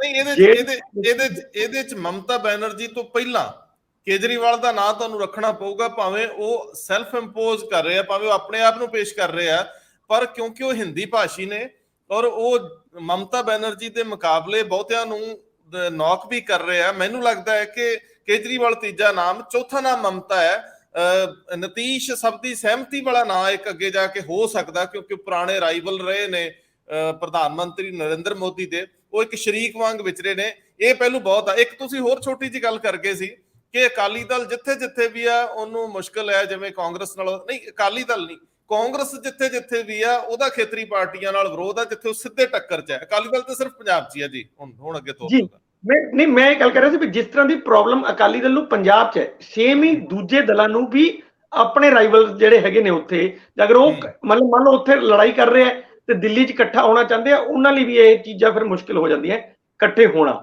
ਸੋ ਇਹ ਸਭ ਤੋਂ ਵੱਡਾ ਦਿੱਕਤ ਆਊਗੀ। ਦੇਖੋ ਐਨਡੀਏ ਕੋਲੇ ਬਿਨਾਂ ਜਿਹਨੂੰ ਕਹਿੰਦੇ ਸੰਦੇਹ ਨਰਿੰਦਰ ਮੋਦੀ ਇੱਕ ਵੱਡੇ ਲੀਡਰ ਨੇ, ਔਰ ਉਹਨਾਂ ਨੇ ਆਪਣੇ ਜਿਹੜੀ ਐਨਡੀਏ ਉਹਨੂੰ ਲੀਡ ਕਰਨਾ ਹੈ। ਉਹਦੇ ਤੇ ਕਿਸੇ ਨੂੰ ਕੋਈ ਕਿੰਤੂ ਪਰੰਤੂ ਨਹੀਂ ਹੈ, ਪਰ ਸਾਹਮਣੇ ਵਾਲਾ ਜਿਹੜਾ ਹੈਗਾ ਉਹਨਾਂ 'ਚ ਕੋਈ ਨਹੀਂ ਹੈ। ਤੇ ਜਿਹੜੇ ਇਲੈਕਸ਼ਨਸ ਨੇ ਰੰਧਾਵਾ ਸਾਹਿਬ, ਉਹ ਅੱਜ ਕੱਲ ਪਰਸਨੈਲਿਟੀ ਬੇਸਡ ਹੋ ਗਿਆ। ਤੁਸੀਂ ਅਗਰ ਦੇਖਿਆ ਹੋਣਾ, ਹਰ ਕਿਤੇ ਲੜਾਈ ਜਿਹੜੀ ਹੈ ਉਹ ਪਾਰਟੀ ਵਾਈਜ਼ ਨਹੀਂ ਹੋ ਰਹੀ, ਹੁਣ ਪਰਸਨੈਲਿਟੀ ਵਾਈਜ਼ ਹੋ ਰਹੀ ਹੈ ਕਿ ਕੇਜਰੀਵਾਲ ਬਨਾਮ ਮੋਦੀ, ਰਾਹੁਲ ਬਨਾਮ ਮੋਦੀ। ਇਸ ਤਰ੍ਹਾਂ ਦੀ ਲੜਾਈ ਜਦੋਂ ਹੁੰਦੀ ਹੈ ਤਾਂ ਉਹਦੇ ਵਿੱਚ ਜਿਹੜਾ ਬੰਦਾ ਫਿਰ ਤੁਹਾਨੂੰ ਲੱਗਦਾ ਵੀ ਇਹ ਬੰਦਾ ਯਾਰ ਉਹਦੇ ਨਾਲੋਂ ਚੰਗਾ, ਤਾਂ ਤੁਸੀਂ ਇਹ ਨਹੀਂ ਦੇਖਦੇ ਫਿਰ ਵੀ ਯਾਰ ਆਪਾਂ ਪਾਰਟੀ ਨੂੰ ਵੋਟ ਪਾ ਰਹੇ ਆ ਕਿ ਬੰਦੇ ਨੂੰ ਵੋਟ ਪਾ ਰਹੇ ਆ, ਤਾਂ ਬੰਦਾ ਫਿਰ ਅੱਗੇ ਨਿਕਲ ਜਾਂਦਾ। ਜਿਹੜੀਆਂ ਇਹ ਅੱਜ ਕੱਲ ਦੀਆਂ ਏਜੰਸੀਆਂ ਨੇ, PR ਏਜੰਸੀਆਂ ਜਿਹੜੀਆਂ ਕੰਮ ਕਰਦੀਆਂ ਨੇ, ਉਹ ਵੀ ਤੁਸੀਂ ਦੇਖੋ ਵਿਅਕਤੀ ਵਿਸ਼ੇਸ਼ ਨੂੰ ਅੱਗੇ ਲੈ ਕੇ ਚੱਲਦੀਆਂ। ਕੈਪਟਨ ਦੀ ਸਰਕਾਰ, ਕਦੀ ਕਿਸੇ ਨੇ ਇਹ ਨਹੀਂ ਕਿਹਾ ਕਿ ਕਾਂਗਰਸ ਦੀ ਸਰਕਾਰ, ਕੈਪਟਨ ਦੀ ਸਰਕਾਰ ਦਾ ਸਲੋਗਨ ਚੱਲਿਆ ਸੀ ਜਦੋਂ 2017 ਵਾਲਾ ਇਲੈਕਸ਼ਨ ਹੋਇਆ ਸੀਗਾ। ਇਸ ਤਰ੍ਹਾਂ ਹੀ ਜਿਹੜੀਆਂ ਭਾਜਪਾ ਵੀ ਹੈ, ਉਹ ਵੀ ਹੁਣ ਭਾਜਪਾ ਸਰਕਾਰ ਨਹੀਂ ਕਦੀ ਕਹਿੰਦੀ, ਮੋਦੀ ਸਰਕਾਰ ਕਹਿੰਦੀ ਹੈ। ਸੋ ਜਿਹੜਾ ਲੀਡਰ ਨੂੰ ਜਿਹੜਾ ਵੱਡਾ ਕਰਨਾ ਹੈ ਨਾ, ਉਹ ਫਿਰ ਸਮੱਸਿਆ ਆ ਜਾਂਦੀ ਹੈ ਜਦੋਂ ਤੁਹਾਡੇ ਕੋਲ ਲੀਡਰ ਉਸ ਦੇ ਮੁਕਾਬਲੇ ਦਾ ਨਹੀਂ ਹੁੰਦਾ। ਇੱਥੇ ਵੀ ਇਹ ਸੇਮ ਹੋਊਗੀ। ਜੇ ਤੁਹਾਡੇ ਕੋਲ ਉਦਾਂ ਦਾ ਲੀਡਰ ਬਣ ਜਾਂਦਾ ਹੈ, ਮੈਨੂੰ ਲੱਗਦਾ ਫਿਰ ਭਾਵੇਂ ਕੋਈ ਮੁਕਾਬਲਾ ਜਿਹੜਾ ਹੈ ਉਹ ਆਮਣੇ ਸਾਹਮਣੇ ਦਾ ਬਣ ਸਕੇ। ਹਜੇ ਤਾਂ ਇਹ ਜਿਹੀਆਂ ਦਿੱਕਤਾਂ ਵੀ ਬਹੁਤ ਹੈਗੀਆਂ ਨੇ, ਜਿਹੜੀਆਂ ਪਾਰਟੀਆਂ ਇਕੱਠੀਆਂ ਹੋ ਰਹੀਆਂ ਨੇ, ਉਹਨਾਂ ਦੇ ਸਾਹਮਣੇ ਆਹ ਪ੍ਰਸ਼ਨ ਵੀ ਹੈਗੇ ਨੇ ਕਿ ਉਹ ਇਕੱਠੇ ਕਿਵੇਂ ਹੋਣ। ਇਹਦੇ 'ਚ ਕਾਂਗਰਸ ਇਸੇ ਨੈਗੋਸੀਏਸ਼ਨ 'ਚ ਜਾਣਾ ਚਾਹੂਗੀ ਕਿ ਤੁਸੀਂ ਸਾਡੇ ਆਗੂ ਨੂੰ ਲੀਡਰ ਮੰਨੋ ਸਾਰੇ, ਕਿਉਂਕਿ ਸਾਡੀ ਜ਼ਿਆਦਾ ਸਟੇਟਾਂ ਦੇ ਵਿੱਚ ਗਵਰਨਮੈਂਟ ਆ ਔਰ ਸਾਡਾ ਰਾਈਟ ਬਣਦਾ ਹੈ ਤੇ ਲੜਾਈ ਸਿੱਧੀ ਕਰੀਏ। ਕਾਂਗਰਸ ਦੀ ਇੱਛਾ ਹੋਊਗੀ ਕਿ ਉਹ ਰਾਹੁਲ ਗਾਂਧੀ ਲਈ ਬੈਟਿੰਗ ਕਰਨ, ਉਹਨਾਂ ਦੇ ਪ੍ਰਧਾਨ ਖੜਗੇ ਜਾਂ ਬਾਕੀ ਲੋਕ ਜਿਨ੍ਹਾਂ ਨੂੰ ਨਵਾਜਿਆ ਗਾਂਧੀ ਪਰਿਵਾਰ ਨੇ। ਦੂਜਾ ਮਾਮਲਾ ਵੀ ਬਹੁਤ ਅਹਿਮ ਆ ਕਿ ਇਹਨਾਂ ਦਿਨਾਂ 'ਚ ਪ੍ਰਸ਼ਾਂਤ ਕਿਸ਼ੋਰ ਪੀਕੇ ਨਾਂ ਦਾ ਉਹ ਵੱਡਾ ਮੈਨੇਜਰ, ਚੋਣ ਮੈਨੇਜਰ, ਉਹ ਬਿਹਾਰ ਦੀਆਂ ਗਲੀਆਂ ਛਾਂਟ ਰਿਹਾ। ਕੀ ਕਾਂਗਰਸ ਇਹ ਵੀ ਦੇਖ ਰਹੀ ਹੋਊਗੀ ਕਿ ਜੇਕਰ ਅਸੀਂ ਨਤੀਸ਼ ਨਾਲ ਨਹੀਂ ਵੀ ਜਾਂਦੇ, ਇਸ ਵਾਰੀ ਅਸੀਂ ਉੱਥੇ ਲੜਾਈ ਕਿਸੇ ਹੋਰ ਤਰੀਕੇ ਨਾਲ ਲੜਦੇ ਹਾਂ, ਤੇ ਇਹਦਾ ਫਾਇਦਾ ਮੋਦੀ ਨੂੰ ਹੋਊਗਾ, ਬੀਜੇਪੀ ਨੂੰ ਹੋਊਗਾ, ਜਾਂ ਇਹਦਾ ਨਤੀਸ਼ ਨੂੰ, ਜਾਂ ਉਹ ਕੁਝ ਕੱਢ ਕੇ ਲਿਆਉਣਗੇ? ਇਹ ਵੀ ਸਵਾਲ ਆ। ਜਾਂ ਪ੍ਰਸ਼ਾਂਤ ਕਿਸ਼ੋਰ ਆਪਣਾ ਕਾਂਗਰਸ, ਲਾਲੂ ਦੀ ਪਾਰਟੀ ਔਰ ਨਤੀਸ਼ ਦੀ ਪਾਰਟੀ ਰਲ ਕੇ ਲੜਨਗੇ? ਇਹਦੇ ਵਿੱਚ ਹੋਰ ਕੁਝ ਨਾਮ ਹੀ ਦੋ ਤਿੰਨ ਹੈਗੇ ਆ। ਸੋ ਮੈਨੂੰ ਲੱਗਦਾ ਹੈ ਕਿ ਇਹ ਕਾਫੀ ਗੁੰਝਲਦਾਰ ਮਾਮਲਾ ਜਿਹਨੇ ਅਗਲੇ ਸਮੇਂ 'ਚ ਸਥਾਨ ਲੈਣਾ। ਇੰਦਰਪ੍ਰੀਤ ਜੀ, ਬਹੁਤ ਕਾਲੀ 'ਚ ਜਿਹੜਾ ਮੈਂ ਦੂਜਾ ਸਵਾਲ ਉਠਾਇਆ ਸੀ ਕਿ ਕੀ ਵਿਰੋਧੀ ਪਾਰਟੀਆਂ ਨੇ ਕੋਈ ਗਲਤੀ ਕੀਤੀ ਹੈ? ਆਸ਼ੂਤੋਸ਼ ਝਾਅ ਨੂੰ ਜੇ ਮੈਂ ਦੇਖ ਰਿਹਾ, ਪੜ੍ਹ ਰਿਹਾ, ਤਾਂ ਉਹ ਕਹਿ ਰਹੇ ਕਿ ਇਹ ਇਤਿਹਾਸਕ ਭੁੱਲ ਹੈ ਇਹਨਾਂ ਦੀ, ਇਹਨੂੰ ਕਿਵੇਂ ਲਈਏ? ਮੈਂ ਭਾਸਕਰ ਸਾਹਿਬ ਦੀ ਟਿੱਪਣੀ ਨਾਲ ਜੋੜੂੰਗਾ। ਬਿਲਕੁਲ, ਮੈਨੂੰ ਖੁਦ ਇਹ ਲੱਗ ਰਿਹਾ ਹੈ ਕਿ ਦੇਖੋ, ਕੰਟਰੀ ਦੇ ਸਾਹਮਣੇ ਬਹੁਤ ਘੱਟ ਇਹ ਜਿਹੇ ਮੌਕੇ ਆਉਂਦੇ ਨੇ ਜਦੋਂ ਸਾਰਿਆਂ ਨੇ ਇਕਜੁੱਟਤਾ ਜੀ ਦਿਖਾਉਣੀ। ਤੇ ਕੰਟਰੀ ਦੇ ਨੂੰ ਲੈ ਕੇ ਜਦੋਂ ਆਪਾਂ ਗੱਲ ਕਰਦੇ ਹਾਂ ਤਾਂ ਫਿਰ ਤਾਂ ਸਾਰਿਆਂ ਨੂੰ ਇਕਜੁੱਟਤਾ ਦਿਖਾਣੀ ਹੀ ਪੈਂਦੀ ਹੈ। ਤੁਸੀਂ ਅੱਜ ਬਾਹਰ ਹੋ ਗਏ ਸਿਰਫ ਉਦਘਾਟਨ ਸਮਾਰੋਹ ਤੋਂ, ਕੱਲ ਨੂੰ ਜਾਣਾ ਤਾਂ ਤੁਸੀਂ ਇੱਥੇ ਹੀ ਹੈ ਨਾ। ਜਦੋਂ ਪਾਰਲੀਮੈਂਟ ਜੁੜੇਗੀ ਤਾਂ ਤੁਸੀਂ ਬੈਠਣਾ ਹੀ ਹੈ। ਫਿਰ ਅਸਲ 'ਚ ਸਾਡਾ ਸਵਾਲ ਇਹ ਹੈ ਕਿ ਉਦਘਾਟਨ ਕੌਣ ਕਰੇ, ਇਸੇ ਦਾ ਹੀ ਸਿਰਫ ਇੱਕ ਇਸ਼ੂ ਸੀ ਨਾ। ਮੈਨੂੰ ਲੱਗਦਾ ਕਿ ਇਹ ਇਸ਼ੂ ਐਡਾ ਵੱਡਾ ਨਹੀਂ ਹੈ ਜਿੰਨਾ ਬਣਾਇਆ ਜਾ ਰਿਹਾ। ਅਸਲ ਇਸ਼ੂ ਤਾਂ ਇਹ ਹੈਗਾ ਕਿ ਦੇਖੋ, ਪਾਰਲੀਮੈਂਟ ਨਵੀਂ ਬਣੀ ਹੈ, ਸਾਨੂੰ ਉਹਦਾ ਸਵਾਗਤ ਕਰਨਾ ਚਾਹੀਦਾ ਸੀਗਾ, ਪਰ ਬਜਾਏ ਇਹਦੇ ਕਿ ਤੁਸੀਂ ਇਕੱਠੇ ਹੋ ਗਏ। ਠੀਕ ਹੈ, ਦੋਨੋਂ ਤਰਫ ਤੋਂ ਗਲਤੀ ਹੋ ਸਕਦੀ ਹੈ, ਉਧਰੋਂ ਵੀ ਹੋ ਸਕਦੀ ਹੈ। ਉਹ ਤਾਂ ਪੋਲੀਟੀਕਲ ਪਾਰਟੀਆਂ ਨੇ ਔਰ ਸੱਤਾਧਾਰੀ ਨੇ, ਉਹ ਤਾਂ ਚਾਹਣਗੇ ਹੀ ਕਿ ਸਾਡਾ ਨੇਤਾ ਜ਼ਿਆਦਾ ਉੱਭਰ ਕੇ ਵੱਡਾ ਹੋ ਕੇ ਸਾਹਮਣੇ ਕੰਟਰੀ ਦੀ ਆਏ। ਇਹ ਤਾਂ ਕੋਈ ਵੀ ਸੱਤਾਧਾਰੀ ਦਲ ਹੁੰਦਾ ਉਹ ਕਰਦਾ ਹੀ ਹੈ। ਜਿਵੇਂ ਯੂਪੀਏ ਦੇ ਟਾਈਮ 'ਚ ਬੇਸ਼ੱਕ ਪ੍ਰਧਾਨ ਮੰਤਰੀ ਮਨਮੋਹਨ ਸਿੰਘ ਸੀ, ਪਰ ਵੱਡਾ ਹਮੇਸ਼ਾ ਹੀ ਸੋਨੀਆ ਗਾਂਧੀ ਨੂੰ ਕੀਤਾ ਜਾਂਦਾ ਰਿਹਾ। ਤਾਂ ਜਦਕਿ ਸੋਨੀਆ ਗਾਂਧੀ ਕਿਸੇ ਵੀ ਐਸੀ ਪੋਸਟ ਤੇ ਨਹੀਂ ਸੀ ਕਿ ਉਹ ਪ੍ਰਾਈਮ ਮਿਨਿਸਟਰ ਦੀ ਪੋਸਟ ਨੂੰ ਟੇਕ ਓਵਰ ਕਰ ਲੇ। ਸੋ ਇਹ ਜਿੱਥੇ ਜਿੱਥੇ ਵੀ ਇਸ ਕਿਸਮ ਦੀ ਜਦੋਂ ਵੀ ਆਪਾਂ ਇਸ ਕਿਸਮ ਦੀ ਸਥਿਤੀ 'ਚ ਹੁੰਨੇ ਆ ਤਾਂ ਆਪਣੇ ਨੇਤਾ ਨੂੰ ਵੱਡਾ ਕਰਨ ਦੀ ਹੀ ਸਭ ਤੋਂ ਵੱਡੀ ਕੋਸ਼ਿਸ਼ ਹੁੰਦੀ ਹੈ, ਜਿਹੜੀ ਪਹਿਲਾਂ ਯੂਪੀਏ 'ਚ ਹੁੰਦੀ ਰਹੀ ਹੈ ਉਹੀ ਹੁਣ ਐਨਡੀਏ 'ਚ ਹੁੰਦੀ ਹੈ। ਪਰ ਇਹਦਾ ਮਤਲਬ ਇਹ ਨਹੀਂ ਕਿ ਅਸੀਂ ਇੱਕ ਵੱਡਾ ਜਿਹੜਾ ਸਮਾਰੋਹ ਜਿਹੜਾ ਕੰਟਰੀ ਦਾ ਉਹਨੂੰ ਬਾਈਕਾਟ ਕਰਕੇ ਜਾਈਏ। ਉੱਥੇ ਤਾਂ ਮੈਨੂੰ ਲੱਗਦਾ ਸਾਨੂੰ ਇਕਜੁੱਟਤਾ ਦਿਖਾਣੀ ਹੀ ਚਾਹੀਦੀ ਸੀ। ਦੇਖੋ, ਇਹ ਪ੍ਰੋਸੈਸ ਨਹਿਰੂ ਤੋਂ ਤੁਰਿਆ, ਇੰਦਰਾ ਤੱਕ ਵਧਿਆ, ਵੱਡਾ ਹੋਇਆ, ਵਧਿਆ ਫੁੱਲਿਆ, ਵਾਜਪਾਈ ਤੱਕ ਆਇਆ, ਉਸ ਤੋਂ ਬਾਅਦ ਗਾਂਧੀ ਪਰਿਵਾਰ ਤਾਂ ਹੈ ਹੀ ਆ, ਤੇ ਹੁਣ ਮੋਦੀ ਸਾਹਿਬ ਤੇ ਆ ਕੇ ਖੜਿਆ ਪਿਆ। ਅਜੇ ਹੁਣ ਇਸ ਪਰਸਨੈਲਿਟੀ ਨੂੰ ਡੇਗਣ ਲਈ ਪੂਰਾ ਜ਼ੋਰ ਤਾਂ ਲੱਗ ਰਿਹਾ।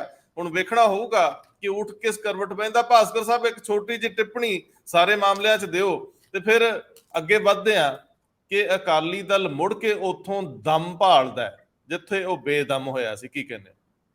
ਦੇਖੋ, ਇਹ ਤਿੰਨ ਗੱਲਾਂ ਹੈਗੀਆਂ। ਇੱਕ ਜੂਨ 12 ਦੀ ਮੀਟਿੰਗ ਦੇ ਵਿੱਚ ਸਭ ਤੋਂ ਜ਼ਿਆਦਾ ਵਿਰੋਧ ਕਾਂਗਰਸ ਔਰ ਕੇਜਰੀਵਾਲ, ਯਾਨੀ ਅਗਰ ਗੱਲ ਕਰੀਏ ਕੇਜਰੀਵਾਲ ਤੇ ਕਾਂਗਰਸ ਇੱਕ ਮੰਚ ਤੇ ਇਕੱਠੇ ਹੋ ਸਕਦੇ ਆ, ਫਿਲਹਾਲ ਇਸ ਗੱਲ ਦੇ ਵਿੱਚ ਅੜਚਨ ਆ ਰਹੀ ਹੈ। ਦੂਜੇ ਪਾਸੇ ਸੇਮ ਪ੍ਰੋਬਲਮ ਵੈਸਟ ਬੰਗਾਲ ਦੇ ਵਿੱਚ ਵੀ ਹੈਗੀ ਹੈ, ਜਿਹਦੇ ਵਿੱਚ ਮਮਤਾ ਬੈਨਰਜੀ ਔਰ ਕਾਂਗਰਸ ਦੋਨਾਂ ਦਾ ਆਧਾਰ ਆਪਣੇ ਵੈਸਟ ਬੰਗਾਲ ਦੇ ਵਿੱਚ ਬਣਾਉਣ ਦੀ ਕੋਸ਼ਿਸ਼ ਹੋ ਰਹੀ ਹੈ। ਇੱਕ ਦੂਜੇ ਦੇ ਧੁਰ ਵਿਰੋਧੀ ਨੇ। ਕਦੀ ਇੱਕੋ ਪਾਰਟੀ 'ਚ ਮਮਤਾ ਬੈਨਰਜੀ ਵੀ ਕਾਂਗਰਸ ਦੇ ਵਿੱਚੋਂ ਹੀ ਨਿਕਲੀ ਹੋਈ ਇੱਕ ਲੀਡਰ। ਕਾਂਗਰਸ ਨੂੰ ਤੇ ਭਾਸਕਰ ਸਾਹਿਬ ਖਾ ਕੇ ਮਮਤਾ ਬੈਨਰਜੀ ਆਈ ਆ, ਜਿੱਦਾਂ ਦਿੱਲੀ ਦੇ ਵਿੱਚ ਕੇਜਰੀਵਾਲ ਸਾਹਿਬ ਨੇ ਕਾਂਗਰਸ ਨੂੰ ਖਾ ਲਿਆ। ਇਹ ਤਾਂ ਹੁਣ ਉਹ ਵਿਚਾਰੇ ਨਾ, ਜਿੱਦਾਂ ਮਜਬੂਰੀ ਹੁੰਦੀ ਆ ਵੀ ਸਾਡੇ ਕੋਲ ਹੁਣ ਕਿਹੜਾ ਰਾਹ ਬਚਿਆ, ਕਹਿੰਦੇ ਚਲੋ ਸ਼ਰੀਕਾ ਨਹੀਂ ਸੱਦਿਆ ਤਾਂ ਵੀ ਚੱਲੀਏ। ਭਾਸਕਰ ਸਾਹਿਬ ਕਾਂਗਰਸ ਨੂੰ ਛੱਡ ਕੇ ਤੇ ਕਾਮਰੇਡ ਵੀ ਹੈਗੇ ਨੇ, ਉਹਨਾਂ ਨੂੰ 12 ਜੂਨ ਦੀ ਮੀਟਿੰਗ 'ਚ ਬੁਲਾਇਆ ਹੋਇਆ। ਬਿਲਕੁਲ, ਬਹੁਤ ਸਾਰੀ ਇੱਕ ਕਸੂਤੀ ਦੀ ਸਥਿਤੀ। ਚਲੋ, ਸ਼ੁਰੂਆਤ ਤੇ ਕੱਲ ਜੂਨ 12 ਤੋਂ ਹੋ ਰਹੀ ਹੈ। ਉਸ ਤੋਂ ਬਾਅਦ ਗੱਲ ਕਰੀਏ ਪ੍ਰਾਈਮ ਮਿਨਿਸਟਰ ਦਾ, ਕੱਲ ਉਸ ਉਦਘਾਟਨ ਜਿਹੜਾ ਪਾਰਲੀਮੈਂਟ ਦੀ ਬਿਲਡਿੰਗ ਦਾ, ਲੋਕ ਸਭਾ ਦੀ ਬਿਲਡਿੰਗ ਜਾਂ ਪਾਰਲੀਮੈਂਟ ਦੀ ਬਿਲਡਿੰਗ ਗਈ ਹੈ, ਜਦ ਇਹਦੇ ਵਿੱਚ 20 ਪਾਰਟੀਆਂ ਨੇ ਇਹਦਾ ਵਿਰੋਧ ਕੀਤਾ। ਮੁੱਦਾ ਕੀ ਸੀਗਾ ਕਿ ਰਾਸ਼ਟਰਪਤੀ ਤੋਂ ਇਹਦਾ ਇਨੋਗ੍ਰੇਸ਼ਨ ਕਿਉਂ ਨਹੀਂ ਕਰਾਇਆ ਜਾ ਰਿਹਾ। ਅਗਲਿਆਂ ਨੇ ਇੱਕ ਵਾਰ ਨਹੀਂ ਸੁਣੀ। ਤੁਸੀਂ ਇਹ ਦੇਖੋ, ਬੀਜੇਪੀ ਦੇ ਵੱਡੇ ਲੀਡਰ, ਖਾਸ ਕਰਕੇ ਅਮਿਤ ਸ਼ਾਹ, ਪ੍ਰਧਾਨ ਮੰਤਰੀ ਤੇ ਇਸ ਮੁੱਦੇ ਤੇ ਬਹੁਤਾ ਬੋਲੇ ਨਹੀਂ। ਅਮਿਤ ਸ਼ਾਹ ਉਹਨਾਂ ਨੇ ਸਿਰਫ ਇੰਨੀ ਕੋ ਗੱਲ ਕਹੀ ਕਿ ਇਹਦੇ ਉੱਤੇ ਰਾਜਨੀਤੀ ਨਾ ਕਰੋ, ਔਰ ਉਹਨਾਂ ਨੇ ਆਪਣੀ ਗੱਲ ਦੇ ਵਿੱਚ ਇੱਕ ਵਾਰ ਵੀ ਨਹੀਂ ਕਿਹਾ ਕਿ ਰਾਸ਼ਟਰਪਤੀ ਨੂੰ ਕਿਉਂ ਨਹੀਂ ਬੁਲਾ ਰਹੇ। ਔਰ ਤਕਰੀਬਨ 1 ਕਿਲੋਮੀਟਰ ਤੋਂ ਵੀ ਦੂਰ ਰਾਸ਼ਟਰਪਤੀ ਭਵਨ ਸੀਗਾ। ਪੂਰਵ ਰਾਸ਼ਟਰਪਤੀ ਰਾਮਨਾਥ ਕੋਵਿੰਦ ਉੱਥੇ ਮੌਜੂਦ ਸੀਗੇ, ਪਰ ਦ੍ਰੋਪਦੀ ਮੁਰਮੂ, ਉਹਨਾਂ ਦਾ ਇੱਕ ਸੰਦੇਸ਼ ਜ਼ਰੂਰ ਪੜਿਆ ਗਿਆ। ਇਸ ਤਰ੍ਹਾਂ ਹੀ ਉਪ ਰਾਸ਼ਟਰਪਤੀ ਦਾ ਵੀ ਸੰਦੇਸ਼ ਪੜਿਆ ਗਿਆ, ਪਰ ਉਹ ਵੀ ਉੱਥੇ ਮੌਜੂਦ ਨਹੀਂ ਸੀ, ਉਹਨਾਂ ਨੂੰ ਸੱਦਿਆ ਤੱਕ ਨਹੀਂ ਗਿਆ। ਇਹ ਗੱਲ ਵੀ ਪ੍ਰਮੁਖਤਾ ਨਾਲ ਛਪੀ ਹੈ। ਔਰ ਉਸ ਤੋਂ ਬਾਅਦ ਪਾਰਲੀਮੈਂਟ ਦੇ ਬਾਹਰ ਜੋ ਕੁਝ ਹੋ ਰਿਹਾ ਸੀ ਪਹਿਲਵਾਨਾਂ ਦੇ ਮੁੱਦੇ ਤੇ, ਉਹ ਜਿਹੜੇ ਪਹਿਲਵਾਨ ਅਪ੍ਰੈਲ ਦੇ ਮਹੀਨੇ ਤੋਂ ਜੰਤਰ ਮੰਤਰ ਤੇ ਬੈਠੇ ਸੀਗੇ, ਉਹਨਾਂ ਨੇ ਮਹਾ ਪੰਚਾਇਤ ਰੱਖੀ ਸੀਗੀ ਪਾਰਲੀਮੈਂਟ ਦੇ ਲਾਗੇ ਛਾਗੇ, ਪਰ ਉਹਨਾਂ ਨੂੰ ਉੱਥੇ ਪਹੁੰਚਣ ਤੋਂ ਰੋਕਿਆ ਗਿਆ, ਅਰੈਸਟ ਕੀਤਾ ਗਿਆ। ਔਰ ਅਰੈਸਟ ਵੀ ਇਸ ਤਰੀਕੇ ਨਾਲ ਕੀਤਾ ਗਿਆ, ਕਾਫੀ ਕੁਝ ਐਦਾਂ ਦਾ ਹੋਇਆ ਜਿਹੜਾ ਨਹੀਂ ਹੋਣਾ ਚਾਹੀਦਾ ਸੀ। ਖਾਸ ਕਰਕੇ ਕੱਲ ਦੇ ਦਿਨ ਹਜੇ ਉਹ ਪਾਰਲੀਮੈਂਟ ਦੇ ਕੋਲ ਪਹੁੰਚੇ ਵੀ ਨਹੀਂ ਸੀ, ਪਿੱਛੇ ਉਹਨਾਂ ਦੇ ਜੰਤਰ ਮੰਤਰ ਦੇ ਵਿੱਚ ਤੰਬੂ ਜਿਹੜੇ ਲਾਏ ਹੋਏ ਸੀ, ਪੁਲਿਸ ਨੇ ਉਹ ਵੀ ਉਖਾੜਤੇ। ਇਹ ਵੀ ਮੁੱਦਾ ਅੱਗੇ ਚੱਲ ਕੇ ਰਾਜਨੀਤੀ ਦੇ ਵਿੱਚ ਕਾਫੀ ਵੱਡੇ ਪੱਧਰ ਤੇ ਉੱਠੇਗਾ। ਔਰ 600 ਦੇ ਕਰੀਬ ਕਿਸਾਨ ਪੰਜਾਬ ਤੋਂ ਜਾ ਰਹੇ ਸੀਗੇ ਇਹਨਾਂ ਪਹਿਲਵਾਨਾਂ ਦੀ ਸਪੋਰਟ ਦੇ ਵਿੱਚ। ਟਿਕਰੀ ਬਾਰਡਰ ਤੇ ਇੱਕ ਤਰੀਕੇ ਨਾਲ ਠੀਕਰੀ ਪੈਰਾ ਹੀ ਲਾਇਆ ਸੀਗਾ ਹਰਿਆਣਾ ਪੁਲਿਸ ਨੇ। ਉੱਥੇ ਰੋਕ ਲਿੱਤੇ ਗਏ, ਅਰੈਸਟ ਕਰ ਲਿੱਤੇ ਗਏ। ਇਸ ਮੁੱਦੇ ਨੂੰ ਕਿੰਨੀ ਕੁ ਹਵਾ ਮਿਲਦੀ ਹੈ। ਉਸ ਪਾਰਲੀਮੈਂਟ ਦੇ ਉਦਘਾਟਨ ਤੋਂ ਲੈ ਕੇ ਪਹਿਲਵਾਨਾਂ ਦੀ ਅਰੈਸਟ, ਇਸ ਔਰ ਜਿਸ ਟਾਈਮ ਪਹਿਲਵਾਨ ਅਰੈਸਟ ਕੀਤੇ ਜਾ ਰਹੇ ਸੀ ਉਸੇ ਟਾਈਮ ਬ੍ਰਿਜ ਭੂਸ਼ਣ ਸ਼ਰਨ ਜਿਨ੍ਹਾਂ ਦੇ ਖਿਲਾਫ ਪਹਿਲਵਾਨਾਂ ਨੇ ਮੋਰਚਾ ਰੱਖਿਆ ਹੋਇਆ, ਉਹ ਪਾਰਲੀਮੈਂਟ ਦੀ ਨਵੀਂ ਬਿਲਡਿੰਗ ਦੇ ਵਿੱਚ ਉਦਘਾਟਨ ਸਮਾਰੋਹ ਦੇ ਵਿੱਚ ਸੁਸ਼ੋਭਿਤ ਕਰ ਰਹੇ ਸੀ ਉਹਨੂੰ। ਇਹ ਵੀ ਇੱਕ ਮੁੱਦਾ ਅੱਗੇ ਚੱਲ ਕੇ ਕਾਫੀ ਵੱਡਾ ਹੋ ਸਕਦਾ ਹੈ। ਪ੍ਰਧਾਨ ਮੰਤਰੀ ਨੇ ਉਹਨਾਂ ਸਵਾਲਾਂ ਦਾ ਜਵਾਬ ਭਾਵੇਂ ਨਾ ਦਿੱਤਾ ਹੋਏ, ਪਰ ਉਹ ਸਵਾਲ ਹਿੰਦੁਸਤਾਨ ਦੀ, ਭਾਰਤ ਦੀ ਇੱਕ ਤਰੀਕੇ ਨਾਲ ਰਾਜਨੀਤੀ ਦੇ ਵਿੱਚ ਅੱਗੇ ਚੱਲ ਕੇ ਵੀ ਤੈਰਦੇ ਨਜ਼ਰ ਆਉਣਗੇ। ਬਿਲਕੁਲ, ਤੁਸੀਂ ਠੀਕ ਕਹਿ ਰਹੇ ਹੋ। ਇੱਕ ਵਾਰੀ ਕੱਲ ਫਿਰ ਉਹੀ ਮੰਜ਼ਰ ਨਜ਼ਰ ਆ ਰਿਹਾ ਸੀ ਜਿਹੜਾ ਕਿਸਾਨੀ ਅੰਦੋਲਨ ਵੇਲੇ ਵੱਖ-ਵੱਖ ਬਾਰਡਰਸ ਤੇ ਸੀਗਾ। ਜਿਵੇਂ ਕਿਸਾਨ ਬੀਬੀਆਂ ਵੀ ਗਈਆਂ, ਖਾਪ ਪੰਚਾਇਤਾਂ ਘਰਾਂ 'ਚ ਨਜ਼ਰਬੰਦ ਸੀਗੀਆਂ, ਕਿਸਾਨ ਆਗੂ ਜਿਹੜੇ ਵੱਖ-ਵੱਖ ਥਾਵਾਂ ਤੇ ਰੋਕੇ ਗਏ। ਕਾਫੀ ਅਹਿਮ ਹੋ ਸਕਦੀ ਹੈ ਇਹ ਲੜਾਈ। ਇੱਥੇ ਸਮਰਥਨ ਜੇਕਰ ਆਪਣਾ ਫਾਇਦਾ ਨੁਕਸਾਨ ਵੇਖੇ ਬਿਨਾਂ ਦਿੱਤਾ ਸਾਰੀਆਂ ਧਿਰਾਂ ਨੇ, ਤਾਂ ਭਲਵਾਨਾਂ ਦੀ ਲੜਾਈ ਸਰਕਾਰ ਲਈ ਕਾਫੀ ਟੇਢੀ ਹੋ ਸਕਦੀ। ਉਹਨਾਂ ਦਾ ਮੰਨਣਾ ਇਹੀ ਸੀਗਾ ਕਿ ਜਿਹਦੇ ਖਿਲਾਫ ਅਸੀਂ ਲੜ ਰਹੇ ਹਾਂ ਉਹ ਪਾਰਲੀਮੈਂਟ 'ਚ ਬੈਠਾ ਹੈ ਤੇ ਅਸੀਂ ਜਿਹੜੇ ਸ਼ਾਨ ਹੈ ਦੇਸ਼ ਦੀ, ਸਾਨੂੰ ਆਪਣੇ ਸੰਘਰਸ਼ ਲਈ ਡਾਂਗਾਂ ਖਾਣੀਆਂ ਪੈ ਰਹੀਆਂ। ਤੇ ਇੰਦਰਪ੍ਰੀਤ ਜੀ, ਅਕਾਲੀ ਦਲ ਦੀ ਸ਼ਮੂਲੀਅਤ ਹੁਣ ਕਾਫੀ ਰਾਹ ਖੋਲਣ ਵੱਲ ਵੱਧ ਜਾਊਗੀ ਕਿ ਬੀਜੇਪੀ ਦਾ ਮਨ ਪਿਘਲ ਜਾਊਗਾ ਕਿ ਉਹ ਅਕਾਲੀ ਦਲ ਨਾਲ ਉਸੇ ਹੀ ਸ਼ਰਤਾਂ ਤੇ ਗੱਠਜੋੜ ਲਈ ਤਿਆਰ ਹੋ ਜਾਣਗੇ? ਜਦੋਂ ਬੀਜੇਪੀ ਬਹੁਤ ਵਿਸਥਾਰ ਸੂਬੇ 'ਚ ਕਰ ਚੁੱਕੀ ਆ, ਕੀ ਅਕਾਲੀ ਦਲ ਹੁਣ ਸਮਝੌਤੇ 'ਚ 50-50 'ਚ ਆ ਜਾਊਗਾ, ਜਾਂ 55-45 ਦੀ ਰਣਨੀਤੀ ਹੋਊਗੀ, ਜਾਂ 60-40 ਤੇ ਆਇਆ ਜਾਊਗਾ? ਕਿਉਂਕਿ ਬੀਜੇਪੀ ਦੇ ਅੰਦਰਲੇ ਸਰੋਤ ਦੱਸਦੇ ਆ ਵੀ ਉਹ ਇਹ ਨਹੀਂ ਚਾਹੁੰਦੇ ਕਿ ਉਹ ਸਿੱਖਾਂ ਦੀ ਇਸ ਜਮਾਤ ਨਾਲੋਂ ਵੱਡੇ ਨਜ਼ਰ ਆਉਣ ਤੇ ਇਸ ਖਿੱਤੇ 'ਚੋਂ ਵੋਟ ਉਸ ਢੰਗ ਨਾਲ ਨਾ ਨਿਕਲ ਸਕੇ। ਪੈਟਰਨ ਉਹੀ ਰੱਖਿਆ ਜਾਵੇ ਕਿ ਅਕਾਲੀ ਵੱਡੇ ਕਰ ਲਓ, ਆਪ ਉਸ ਤੋਂ ਥੋੜੀਆਂ ਭਾਵੇਂ 2-4 ਸੀਟਾਂ ਘੱਟ ਲੈ ਲਓ, ਲੇਕਿਨ ਫਿਰ ਮਹਾਰਾਸ਼ਟਰ ਵੀ ਵਾਪਰ ਜਾਂਦਾ ਹੈ ਕਿ ਸੀਟਾਂ ਤਾਂ ਭਾਵੇਂ ਪਹਿਲਾਂ ਘੱਟ ਲਈਆਂ ਸੀ ਸ਼ਿਵ ਸੈਨਾ ਨਾਲੋਂ ਤੇ ਬਾਅਦ ਦੇ ਵਿੱਚ ਜਿੱਤ ਕੇ ਜ਼ਿਆਦਾ ਆ ਗਏ। ਇਹ ਮਾਮਲੇ ਵੀ ਵਧਣਗੇ। ਅਕਾਲੀ ਦਲ ਹੁਣ ਲਗਭਗ ਸਮਝੌਤਾ ਕਰਨ ਲਈ ਤਿਆਰ ਬੈਠਾ ਜੀ, ਜੇ ਲੋਕਾਂ ਦੀ ਗੱਲਬਾਤ ਸੋਸ਼ਲ ਮੀਡੀਆ ਦੀ ਜਾਂ ਕਨਸੋਆਂ ਦੇ ਰੂਪ 'ਚ ਦੇਖੀਏ। ਰੰਧਾਵਾ ਸਾਹਿਬ, ਅਸਲ 'ਚ ਜਦੋਂ ਵੀ ਇਸ ਕਿਸਮ ਦਾ ਕੋਈ ਆਂਦਾ ਹੈ ਇਸ਼ੂ, ਜਦੋਂ ਅਕਾਲੀ ਦਲ ਭਾਜਪਾ ਦੇ ਕਿਸੇ ਫੰਕਸ਼ਨ 'ਚ ਜਾਂ ਸਰਕਾਰ ਦੇ ਐਨਡੀਏ ਸਰਕਾਰ ਦੇ ਕਿਸੇ ਫੰਕਸ਼ਨ 'ਚ ਚਲਾ ਜਾਂਦਾ ਹੈ, ਜਾਂ ਭਾਜਪਾ ਵਾਲੇ ਜਿਵੇਂ ਅਕਾਲੀ ਦਲ ਦੇ ਕਿਸੇ ਭੋਗ ਵਗੈਰਾ ਤੇ ਕਿਤੇ ਆ ਜਾਂਦੇ ਆ, ਜਦੋਂ ਪ੍ਰਕਾਸ਼ ਸਿੰਘ ਬਾਦਲ ਦਾ ਸਾਹਿਬ ਦਾ ਭੋਗ ਪਿਆ ਸੀ ਤਾਂ ਵੀ ਅਸੀਂ ਇਹੀ ਗੱਲਾਂ ਕਰ ਰਹੇ ਸੀਗੇ ਕਿ ਪ੍ਰਧਾਨ ਮੰਤਰੀ ਸਾਹਿਬ ਆਏ ਆ, ਅਮਿਤ ਸ਼ਾਹ ਹੁਣੀ ਉਹਨਾਂ ਦੇ ਭੋਗ ਤੇ ਆਏ ਆ, ਉਸ ਸੰਸਕਾਰ ਤੇ ਆਏ। ਸੋ ਏਦਾਂ ਜੀ ਜਦੋਂ ਵੀ ਮੈਨੂੰ ਲੱਗਦਾ ਕਿ ਗੱਲ ਚੱਲਦੀ ਹੈ, ਉਦੋਂ ਹੀ ਆ ਗੱਠਜੋੜ ਦੀਆਂ ਜਿਹੜੀ ਕਵਾਇਦ ਹੈ ਉਹ ਵੀ ਨਾਲ ਹੀ ਤੁਰ ਪੈਂਦੀ ਹੈ ਕਿ ਗੱਠਜੋੜ ਹੋ ਸਕਦਾ ਹੈ। ਹੁਣ ਤੱਕ ਗੱਠਜੋੜ ਨੇ ਅਲੱਗ-ਅਲੱਗ ਹੋ ਕੇ 2-3 ਇਲੈਕਸ਼ਨ ਲੜ ਲਏ ਹੈ ਤੇ ਮੈਨੂੰ ਲੱਗਦਾ ਕਿ ਦੋਨਾਂ ਤਿੰਨਾਂ ਦੇ ਵਿੱਚ ਹੀ ਉਹਨਾਂ ਨੂੰ ਮੂੰਹ ਦੀ ਖਾਣੀ ਪਈ ਹੈ ਦੋਨਾਂ ਨੂੰ। ਮਤਲਬ ਉਹ ਇਸ ਜੋਗੇ ਵੀ ਨਹੀਂ ਹੋਏ ਕਿ ਅਸੀਂ ਦੂਜੇ ਨੰਬਰ ਤੇ ਤਾਂ ਘੱਟੋ ਘੱਟ ਦਿਖੀਏ, ਇਸ ਜੋਗੇ ਤੇ ਵੀ ਨਹੀਂ ਆਏ ਹੈਗੇ। ਸੋ ਇਸ ਕਰਕੇ ਕਿਤੇ ਨਾ ਕਿਤੇ ਇਹ ਤਾਂ ਜ਼ਰੂਰ ਹੁਣ ਕਵਾਇਦ ਸ਼ੁਰੂ ਹੋ ਗਈ ਹੈ ਪਾਰਟੀਆਂ ਦੇ ਵਿੱਚ। ਪਹਿਲਾਂ ਇਹ ਸੀ ਕਿ ਜਦੋਂ ਗੱਠਜੋੜ ਸੀ ਉਦੋਂ ਸਟੇਟ ਯੂਨਿਟ ਇਹ ਚਾਹੁੰਦੇ ਹੁੰਦੇ ਸੀਗੇ ਕਿ ਇਹਨਾਂ ਨਾਲ ਤੋੜਿਆ ਜਾਏ, ਸੈਂਟਰ ਲੀਡਰਸ਼ਿਪ ਚਾਹੁੰਦੀ ਸੀ ਵੀ ਨਹੀਂ ਤੁਸੀਂ ਜੋੜ ਕੇ ਰੱਖੋ। ਹੁਣ ਥੋੜਾ ਉਲਟਾ ਹੋ ਗਿਆ। 2019 ਦੇ ਜਦੋਂ ਇਹ ਅਸੀਂ 2022 ਚ ਜੋ ਗੱਠਜੋੜ ਤੋੜਿਆ, ਉਸ ਤੋਂ ਬਾਅਦ ਇਲੈਕਸ਼ਨ ਲੜਿਆ, ਉਸ ਤੋਂ ਬਾਅਦ ਇਹ ਉਲਟਾ ਹੋ ਗਿਆ। ਹੁਣ ਸਟੇਟ ਯੂਨਿਟ ਜਿਹੜੀ ਹੈਗੀ ਹੈ ਉਹ ਚਾਹੁੰਦੇ ਆ ਵੀ ਗੱਠਜੋੜ ਹੋ ਜੇ, ਤੇ ਦੂਜੇ ਸੈਂਟਰ ਲੀਡਰਸ਼ਿਪ ਹਜੇ ਨਹੀਂ ਚਾਹ ਰਹੀ ਕਿ ਗੱਠਜੋੜ ਹੋਵੇ। ਜਾਂ ਤਾਂ ਉਹ ਥੋੜੀ ਜਿਹੀ ਦੂਰੀ ਬਣਾ ਕੇ ਥੋੜਾ ਜਿਹਾ ਜਿਵੇਂ ਆਪਾਂ ਕਹਿੰਦੇ ਨੈਗੋਸ਼ੀਏਸ਼ਨ ਵਾਲਾ ਇਹੋ ਜਿਹਾ ਕੋਈ ਲੈ ਕੇ ਆਉਣਾ ਚਾਹੁੰਦੇ ਆ ਕਿ ਸਾਨੂੰ ਸੀਟਾਂ ਜ਼ਿਆਦਾ ਦਿੱਤੀਆਂ ਜਾਣ। ਹੁਣ ਅਸੀਂ ਉਹ 23 ਸੀਟਾਂ ਤੇ ਕੰਮ ਨਹੀਂ ਕਰਾਂਗੇ, ਹੁਣ ਘੱਟੋ ਘੱਟ 50 ਸੀਟਾਂ ਤੇ ਗੱਲ ਹੋਏਗੀ। ਸੋ ਇਦਾਂ ਦੀ ਵੀ ਕਵਾਇਦ ਇੱਕ ਹੋ ਸਕਦੀ ਹੈ। ਪਰ ਅਕਾਲੀ ਦਲ ਦੀ ਮੁਸ਼ਕਿਲ ਇਹ ਹੋਏਗੀ, ਮੈਨੂੰ ਜਿੱਥੇ ਤੱਕ ਲੱਗਦਾ ਹੈ ਕਿ ਅਕਾਲੀ ਦਲ ਲਈ ਬਸਪਾ ਨਾਲੋਂ ਨਾਤਾ ਤੋੜਨਾ ਵੀ ਕੋਈ ਸੌਖਾ ਨਹੀਂ ਹੋਊਗਾ, ਜਦੋਂ ਕਿ ਹੁਣ 2-3 ਇਲੈਕਸ਼ਨ ਉਹਨਾਂ ਨਾਲੋਂ ਲੜ ਚੁੱਕੇ ਆ। ਔਰ ਬਸਪਾ ਦਾ ਆਧਾਰ ਚਾਹੇ ਉਹ 2-2 4-4 ਬੰਦੇ ਹੀ ਹੋਣ, ਪਰ ਉਹਨਾਂ ਦਾ ਹਰ ਪਿੰਡ 'ਚ ਹੈ, ਭਾਜਪਾ ਦਾ ਨਹੀਂ ਹੈ, ਬਸਪਾ ਦਾ ਜ਼ਰੂਰ ਹੈ, ਚਾਹੇ 2-2 4-4 ਬੰਦੇ ਹੀ ਹੋਣ। ਸੋ ਇਹ ਜੇ ਮੌਕੇ ਤੇ, ਔਰ ਦੂਜਾ ਫਿਰ ਇੱਕ ਜਿਹੜੀ ਕਮਿਊਨਿਟੀ ਵੀ ਹੁੰਦੀ ਹੈ ਉਹ ਵੀ ਹੈ ਕਿ ਇੱਕ ਜਿਹੜੀ ਬਸਪਾ ਵਾਲੇ ਹੈ ਉਹ ਅਨੁਸੂਚਿਤ ਜਾਤੀ ਦੇ ਜਿਹੜਾ ਵਰਗ ਹੈ ਉਹਨੂੰ ਰਿਪਰੈਜ਼ੈਂਟ ਕਰਦੇ ਆ, ਔਰ ਅਕਾਲੀ ਦਲ ਜਿਹੜਾ ਹੈਗਾ ਉਹ ਉੱਚ ਜਾਤੀਆਂ ਜਾਂ ਜੱਟ ਸਮੁਦਾਇ ਜਿਹਨੂੰ ਆਪਾਂ ਫਾਰਮਿੰਗ ਵਾਲਾ ਸੈਕਟਰ ਕਹਿੰਦੇ ਆ ਉਹਨੂੰ ਕਰਦੇ ਆ। ਤਾਂ ਦੋਨੋਂ ਦਾ ਇੱਕ ਗਠਜੋੜ ਬਣਦਾ। ਇਹ ਟੁੱਟਣਾ ਮਤਲਬ ਉਹਨਾਂ ਤੋੜਨਾ ਉਹਨਾਂ ਸੌਖਾ ਨਹੀਂ ਹੋਊਗਾ ਅਕਾਲੀ ਦਲ ਵਾਸਤੇ। ਮੈਨੂੰ ਲੱਗਦਾ ਵੀ ਇਹ, ਔਰ ਇਸ ਕਰਕੇ ਬਾਰ-ਬਾਰ ਜਿਹੜੀ ਆਂਦੀ ਹੈ ਨਾ ਗੱਲਾਂ ਵੀ ਹੋ ਰਿਹਾ, ਤਾਂ ਦੂਜੇ ਪਾਸੇ ਕਹਿੰਦੇ ਨੇ ਵੀ ਨਹੀਂ, ਪ੍ਰਧਾਨ ਅਸ਼ਵਨੀ ਸ਼ਰਮਾ ਜੀ ਨੇ ਕਹਿਤਾ ਕਿ ਨਹੀਂ, ਏਦਾਂ ਦਾ ਕੁਝ ਨਹੀਂ ਚੱਲ ਰਹੀ ਗੱਲਬਾਤ। ਸੋ ਇਹ ਨਾਲ ਨਾਲ ਦੋਨੋਂ ਪੈਰਲਲ ਚੱਲ ਰਹੀਆਂ ਨੇ। ਮੈਨੂੰ ਲੱਗਦਾ ਕਿ ਇਹਨਾਂ ਸੌਖਾ ਨਹੀਂ ਹੋਊਗਾ ਜੇ ਫਿਰ ਜਾ ਕੇ ਬਿਲਕੁਲ ਹੀ ਇਲੈਕਸ਼ਨ ਦੇ ਕੋਲ ਜਾ ਕੇ ਹੋਏਗਾ। ਇਹਦੇ ਚ ਤੁਸੀਂ ਜਿਹੜੀ ਪਹਿਲੀ ਗੱਲ ਕਹੀ ਆ ਨਾ, ਇੱਕ ਤਾਂ ਅਕਾਲੀ ਦਲ ਤੇ ਦੋਸ਼ ਆਊਗਾ ਕਿ ਇਹ ਵਰਤ ਕੇ ਸੁੱਟ ਦਿੰਦੇ ਆ ਜੇ ਉਹ ਬਸਪਾ ਨੂੰ ਛੱਡਦੇ। ਦੂਜੀ ਗੱਲ, ਸਿੱਖੀ ਦੇ ਵਿੱਚ ਵੈਸੇ ਹੀ ਜਾਤ ਪਾਤ ਨੂੰ ਕੋਈ ਸਥਾਨ ਨਹੀਂ। ਜੇ ਇਦਾਂ ਸਮੀਕਰਨ ਦੇਖੇ ਜਾਣਗੇ ਤਾਂ ਅਕਾਲੀ ਦਲ ਇਹ ਇਸ ਨਜ਼ਰੀਏ ਤੋਂ ਵੀ ਕ੍ਰਿਟਿਸਿਜ਼ਮ ਦਾ ਸਾਹਮਣਾ ਕਰੂਗਾ। ਤੀਜੀ ਗੱਲ, ਆਮ ਤੌਰ ਤੇ ਅਕਾਲੀ ਜਿਹੜੇ ਇੱਕ ਧਾਰਮਿਕ ਨਜ਼ਰੀਏ ਤੋਂ ਹਿੰਦੂ ਸਿੱਖ ਦੇ ਨਜ਼ਰੀਏ ਤੋਂ ਅੱਗੇ ਵਧਦੇ ਰਹੇ ਆ।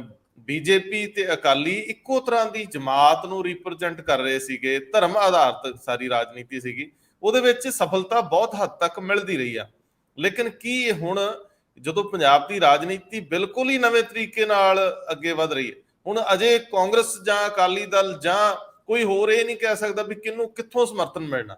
ਲੋਕ ਮਨਾਂ ਤੋਂ ਲਏ ਹੋਏ ਲੋਕ ਦੁਬਾਰਾ ਕਿਵੇਂ ਚੜਨਗੇ? ਇਹ ਸਾਰੇ ਹੀ ਜਦੋਂ ਗੈਰ ਰਸਮੀ ਬੈਠਦੇ ਆ, ਵਿਆਹ ਸ਼ਾਦੀ ਚ ਮਿਲਦੇ ਆ, ਤੇ ਇੱਕ ਦੂਜੇ ਨਾਲ ਇਹੀ ਗੱਲ ਕਰਦੇ ਵੀ ਕੀ ਹੋਊਗਾ, ਲੋਕਾਂ ਦਾ ਮਿਜਾਜ ਕਿਵੇਂ ਬਦਲੂਗਾ, ਲੋਕ ਕਿਵੇਂ ਸੋਚ ਰਹੇ ਆ। ਲੋਕ ਬਿਲਕੁਲ ਨਹੀਂ ਸੋਚ ਰਹੇ ਰਵਾਇਤੀ ਪਾਰਟੀਆਂ ਬਾਰੇ ਅਜੇ। ਲੇਕਿਨ ਵੇਖਣ ਵਾਲੀ ਗੱਲ ਆ ਕਿ ਕੀ ਕੁਝ ਹੋਰ ਜਿਹੜੇ ਅਨਰੈਸਟ ਜਿੱਥੇ ਜਿੱਥੇ ਪਈ ਆ, ਕੁਝ ਹੋਰ ਬੇਚੈਨ ਲੀਡਰਸ਼ਿਪ ਅੰਦਰੋਂ ਅੰਦਰੀ ਕਿਧਰੇ ਕੋਈ ਨਵਾਂ ਗਰੁੱਪ ਤਾਂ ਨਹੀਂ ਖੜਾ ਹੋਊਗਾ। ਆਮ ਆਦਮੀ ਪਾਰਟੀ ਦੇ ਜਿਹੜੀਆਂ ਸਫਲਤਾਵਾਂ ਜਿੱਥੇ ਵੀ ਹੋਣਗੀਆਂ, ਉਹਨੂੰ ਜਿੱਥੇ ਵਿਰੋਧ ਅਕਾਲੀ ਜਾਂ ਕਾਂਗਰਸੀ ਜਾਂ ਰਵਾਇਤੀ ਪੋਲਿਟਿਕਸ ਕਰਦੀ ਆ, ਉਹਨੂੰ ਉਨੀ ਤਵੱਜੋ ਨਹੀਂ ਦਿੱਤੀ ਜਾਂਦੀ, ਕਿਉਂਕਿ ਉਹ ਵੀ ਉਹ ਗਲਤੀਆਂ ਕਰਕੇ ਲੋਕ ਪੁੱਛਦੇ ਤੁਸੀਂ ਕਿੰਨੇ ਕੁ ਚੰਗੇ ਸੀ।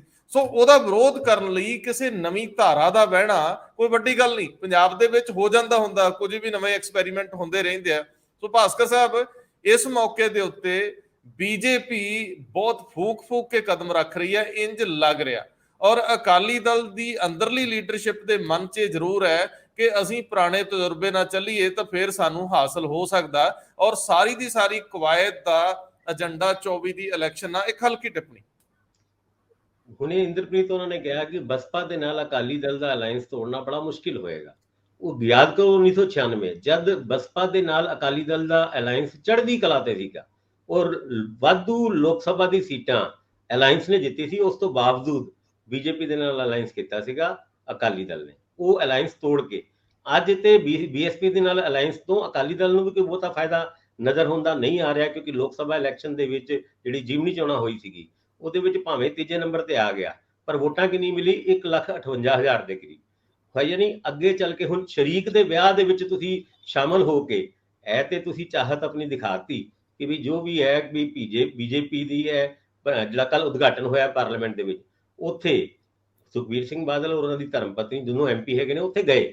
ਇਹਦੇ ਨਾਲ ਇੱਕ ਰਾਹ ਖੋਲਣ ਦੀ ਗੱਲ ਹੈ। ਔਰ ਤੁਸੀਂ ਭਾਵੇਂ ਅਕਾਲੀ ਲੀਡਰਾਂ ਨਾਲ ਜਾਂ ਭਾਜਪਾ ਦੇ ਲੀਡਰਾਂ ਨਾਲ ਅੰਦਰ ਖਾਤੇ ਗੱਲ ਕਰਕੇ ਦੇਖੋ, ਦੋਨੋਂ ਹੀ ਇਹ ਗੱਲ ਕਹਿਣਗੇ ਕਿ ਸਾਡਾ ਇੱਕ ਦੂਜੇ ਦੇ ਬਗੈਰ ਗੁਜ਼ਾਰਾ ਨਹੀਂ ਹੈਗਾ। ਪਰ ਹੁਣ ਗੱਲ ਬਣੂ ਤੇ ਬਣੂ ਕਿੱਦਾਂ? ਦੂਜੇ ਪਾਸੇ ਬੀਬੀ ਜਗੀਰ ਕੌਰ ਜਿਹੜੀ ਅਕਾਲੀ ਦਲ ਛੱਡ ਕੇ ਖੈਰ ਕੱਢ ਕੇ ਹੁਣ ਆਪਣੀ ਇੱਕ ਨਵੀਂ ਪਾਰਟੀ ਜੂਨ 3 ਨੂੰ ਅਨਾਉਂਸ ਕਰ ਸਕਦੀ ਹੈ, ਕਿਉਂਕਿ ਇਹ ਗੱਲ ਉਹਨਾਂ ਨੇ ਇੱਕ ਤੋਂ ਵੱਧ ਜਗ੍ਹਾ ਤੇ ਪਬਲਿਕ ਫੰਕਸ਼ਨ ਦੇ ਵਿੱਚ ਕਹੀ ਕਿ 3 ਜੂਨ ਨੂੰ ਕੁਝ ਉਹ ਵੱਡੀ ਅਨਾਉਂਸਮੈਂਟ ਕਰਨ ਵਾਲੇ ਨੇ।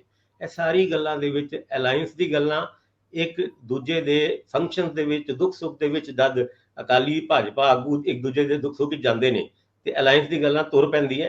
ਇਸ ਅਲਾਈਅੰਸ ਦੀ ਗੱਲਾਂ ਨੂੰ ਦੋਨੋਂ ਪਾਰਟੀ ਦੀ ਹਾਈ ਕਮਾਂਡ ਕਿੰਨੀ ਕੁ ਤਵੱਜੋ ਦਿੰਦੀ ਹੈ, ਹਜੇ ਇਸ ਗੱਲ ਦਾ ਪਤਾ ਲੱਗਣਾ ਬਾਕੀ ਹੈ। ਪਰ ਇਹ ਅਲਾਈਅੰਸ ਹੋਏਗਾ ਨਹੀਂ ਹੋਏਗਾ, ਬਾਕੀ ਸਾਰੇ ਐਕਸਪੈਰੀਮੈਂਟ ਜਿਹੜਾ ਬੀਜੇਪੀ ਪੰਜਾਬ ਦੇ ਵਿੱਚ ਕਰ ਰਹੀ ਹੈ ਉਹ ਜਦ ਫੇਲ ਹੋ ਜਾਣਗੇ ਜਾਂ ਫੇਲ ਹੋਣ ਦੀ ਕਦਾਰ ਤੇ ਹੋਣਗੇ ਤਦ ਹੀ ਇਹ ਅਲਾਈਅੰਸ ਦੀ ਗੱਲ ਹੋਏਗੀ। ਪਰ ਫਿਲਹਾਲ ਇਸ ਅਲਾਈਅੰਸ ਦੇ ਬਾਰੇ ਚ ਦੋਨੋਂ ਪਾਰਟੀਆਂ ਦੇ ਵਿੱਚ ਇੰਟਰਸਟ ਤੇ ਹੈ, ਪਰ ਕੋਈ ਵੀ ਖੁੱਲ ਕੇ ਬੋਲਣ ਵਿੱਚ ਰਾਜੀ ਨਹੀਂ ਹੈਗਾ। ਜਦ ਵੀ ਇਹ ਗੱਲ ਤੁਰਦੀ ਹੈ ਦੋਨੋਂ ਪਾਰਟੀ ਦੀ ਲੀਡਰਸ਼ਿਪ ਇਹ ਗੱਲ ਕਹਿੰਦੀ ਨਹੀਂ, ਇਹ ਅਲਾਈਅੰਸ ਨਹੀਂ ਹੋ ਸਕਦਾ।